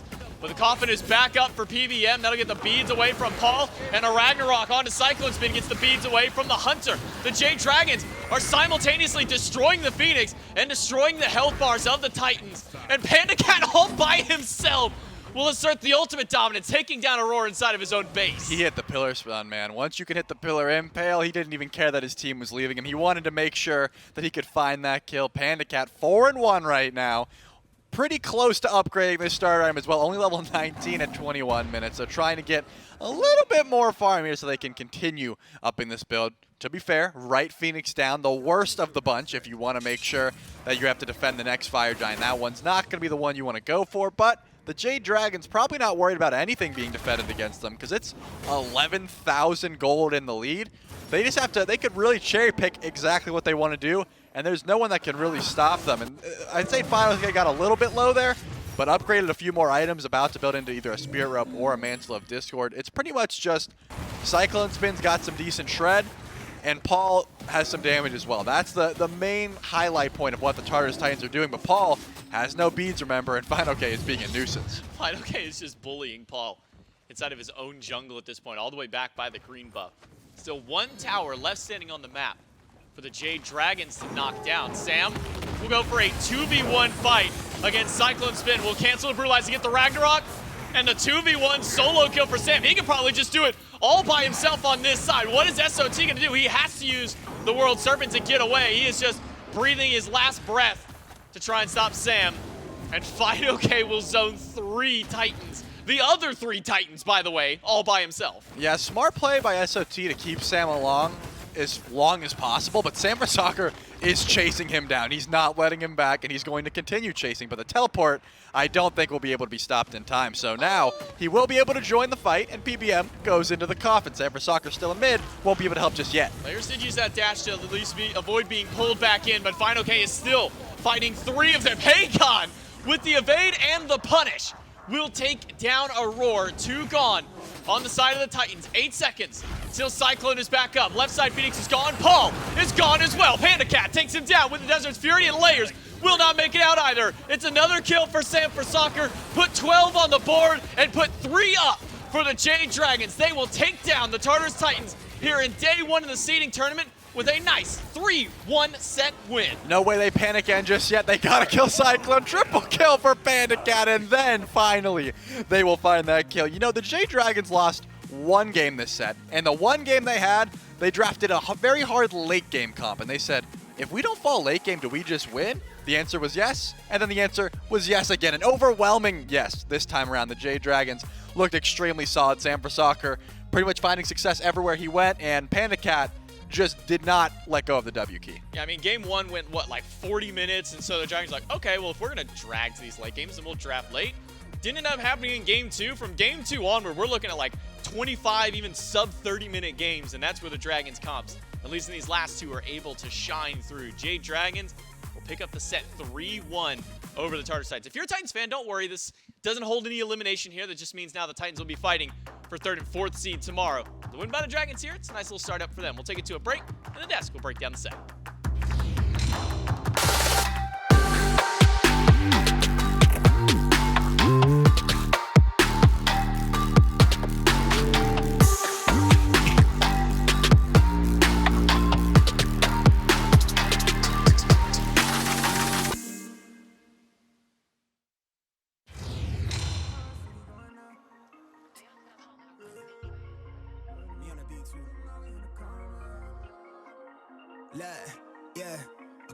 Pull a few deep on my niggas, consider it's pivotal. Trap through the app, make her clap it, don't cap it, she tapping it fast. I think that you know they be catching it. Standing 6 feet up, casting a shadow of niggas that talk like they bad it. Know that we got it, they talk far from actual. I make the way so tsunami, I dare you to paddling. The trunk steady rattling. Blowing top tier to keep my thoughts clear. I see the opt in there, I'm on my shot, call it big boss. That never know the time, I'm never clocking in. Wildflower, I'm like Denzel, I've been the man on fire. I'm hot lava, you are not scarred, you are proudly. I'm a real to the coffin seal. Heart chill from all this talking real. Recent life feel like a highlight reel. Currently thumbing through currency, I'm from the avenue, bitch, I'ma get it regardless. I told little baby to slide with that lotus, pull up with the garden. My guard is down till you come around, trying to hold you some. Give a how you feel, I don't owe you nothing. Now you trying to make amends, I'm just trying to get the fortunes. Trying to cut my mama fortress. Pop might pull up in a Porsche. I used to be quiet, was timid. They used to catch me skipping courses. Now they snapping portrait. Hard head but never forced it. I got a pin it shine like it's supposed to. The way I deliver they pros to. My neck got a compass to know where we going. It sound like I'm stepping through portals. I'm off of that poison the devil be calling, but I just ignore it, hit for it. The task force told me God. Okay, yeah, you asked for it. Wave. The task force told me God. Okay, yeah, you asked for it. Wave. The task force told me God. Look. The way that I ball, I should've played for the Big Ten when I touch stage, but they packed in. Got a pretty thing to make a back bend. Let me see it all through the glass lens. Had some people try to snake if I see you. I'm teed up, might greet you with brass hands. Skate off fast, put a buck on the dash to somewhere vast. With my feet up, wait, hold up the label, just call me the tapping. They just cut the check, so I'm up in the slip. I take for J to the neck, then I stretch. To start my day, I hit the cash dance. It's different now, I was down then, but that's all in the past tense. So I can't stop till I'm top 10, and I'm not 10. I'm so in love with the process. Not all in the day, but it took them some time to build Rome. I just copped the crib, never home. No, I can't keep a charge on the phone. So she thinks she in love with a ghost. When I'm home, I make sure that she get what she needs, so she know what I'm capable of. Know my rhythm could spar with the pros. They pay me to hear what I'm on, they ask what I'm on. I'm doing great, I suppose. Cause I get to do what I want, it's legit, but it sound like it's straight from the stove. They playing my tape in the field and they treat me like I'm making plays in the fort. Know the beat bang with a force. I'm a product to stay in the course, yeah. I watch my step on a tightrope. The rate going up at a high slope. I don't got no work-life balance. I'm never throwing the towel in. The pen game hella nice with it. The flow heavy like a hydrant. But it come with a patent, I'm laughing at badgering. All of them boys that won't bite it. I keep my center and shine like I'm supposed to. The way I deliver, they post to. I'm going somewhere you ain't seen on no atlas. It look like we stepping through portals. I'm off of the potion, the devil been calling, but I just ignored it for it. Task force told me go up. Okay, you asked for it. Let's go. Way up, so high, so high, so high. The task force told me go up. So higher, I'm so higher, I'm so higher. Way up in the sky, way up in the sky, way up in the sky.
Titans. You know, we've suddenly made a desk swap when Gore is hysterically laughing for no reason. Yeah, it wasn't me speaking just now. I was over there. My name's Gore Miser, and I'm still hosting the desk here. The Jade Dragons pummel the Titans in game number 4 of this set after the Titans find some earlier success here. But back-to-back games with just momentum building up, and the Jade Dragons back to their early game aggressive ways. In this one, clean for the Dragons, a quick, low 20-minute game, Gore, to finalize the set. I don't think if that's like myth. If that was a me impersonate, I don't think I've ever used the word pommel in my life. That's a great Dave word. classic. It's a great word. Pummel it is a a fantastic word. pummel. I've used pommel because it's like the thing on the sword. I was thinking that's the gymnastics routine, the pommel horse. Is that what that's called? Maybe. I thought. Oh, you don't even know. That sounds right. The point being, though, Gore, okay, yes, sir. the Jade Dragons did pummel the Tartarus Yes. Titans here in Game 4. Yeah, and honestly, it just kind of kicked off really fast. It was really impressive. I was feeling a little shaky about some of the picks just going into it, wondering, like, we haven't seen X, Y, or Z in a little while. Like, Fenrir, he shows up in Game 2, worked out pretty well for the Titans. How's it going to look like 2 games in a row in the jungle? Turns out, should never doubt Sam. No, why would you? He just kind of played really well and did a lot of damage. I think they had good setup. I will give a lot of credit. You can see it there, and I think that was actually like the best angle. Pagon hits so many shots on this Thoth that you can almost always rely on that damage being available to you. And so with that setup, plus the Baron in the mid 3v3, I mean, look at it. You're 12 minutes in. You're up 9-3. You're going to be able to find another one. I think that they just got such an early game lead. And, Mifflin had described this earlier when we saw it, but this was very much a Ghost Gaming. This is very much like Jade Dragons Phase 1 last year. Like, this was a cool, we're going to come in, we're going to win the game, and we're going to win it from the onset. We're going to start this game even, and within 2 minutes, we're going to have a small lead. Within 5 minutes, it's going to be a lot more substantial. Within 10 minutes, we're going to be dominating. And usually within the 20-25 minute mark, we're going to be running down your Titan or looking for more kills. Like, I think there were a couple of moments where the Titans had a little bit of punchback, but not enough that it really felt like a substantial bop. There's a point we saw Sot just teleport into the Dragons and they just swarmed him. Yeah, that happened. And killed him off. When Sam's 12-2, you don't have to look most other places, but then Panda goes 7-1. You've got 17 assists there for Mike, 16 for Pagon. Like, everybody was just involved everywhere. We're not counting this week for fantasy, are we? Well, I mean, if we did next week, next week's waiting room, I'll talk a lot about our fantasy. Because I have Sam and Mike, and they both... We're on a 2-week break before Masters. Right, so we're not talking about fantasy this week. Yeah, that's sad. Sad for me. Well, Sam for Soccer and Mike have a fantastic set here to finalize the set and a good Game 4 look for the Jade Dragons moving forward. We'll see them tomorrow, maybe. My 2 fantasy players. Look, it's all about consistency. Any coach wants to see their players performing well even when it doesn't matter. Yeah. Although this matters for them, but maybe not so much fantasy-wise. Matters for Polar Bear Mike, though, who's standing by with me for the post-game interview. And Mike, I imagine your Baron Samdi win rate over the years does matter. Yeah, finally taking the L. How are you handling it? Well, I've still never lost a set on it. I think it's important to pay respect where respect is due. Okay, you're right. My team costed me. Okay, absolutely costed me. So I think it's fair to say it wasn't my fault, and I was a perfect player who made perfect plays. So you still think you have a 100% win rate on Baron as far as your personal impact goes? The way I see it is eventually somebody is going to get lucky, win one game against it. That's fine. That's not going to stop me from picking it, though. So you shouldn't, because you picked it and you added another win. I mean, as far as I'm concerned, they're lucky I didn't go blink that last game. It would have been, those highlights would look a lot different. It'd be a montage. Yeah, it could have looked a lot worse. Sam Fenrir, a really good look here in the last game. I feel like that's a pick that you sometimes get to play on. Is there any competition? That's allegedly. We don't know that. We don't know that, right. In the past, we've seen you on it. Is there any behind-the-scenes bickering who gets the Fenrir, or is Sam winning those arguments cleanly? In a hypothetical sense where I have played and practiced Fenrir, again, allegedly, we're not sure about that, it's possible that we talk about it in draft. However, in this scenario where Sam played it, I don't practice it at all. Got it. Hopefully that's clear. And it is clear. It is allegedly clear. I'm in a mood. I apologize. Oh, no, it's okay. Mike, that makes my job so much easier. Oni Warriors versus the Bolt is our next set. Any preference for you going into finals tomorrow?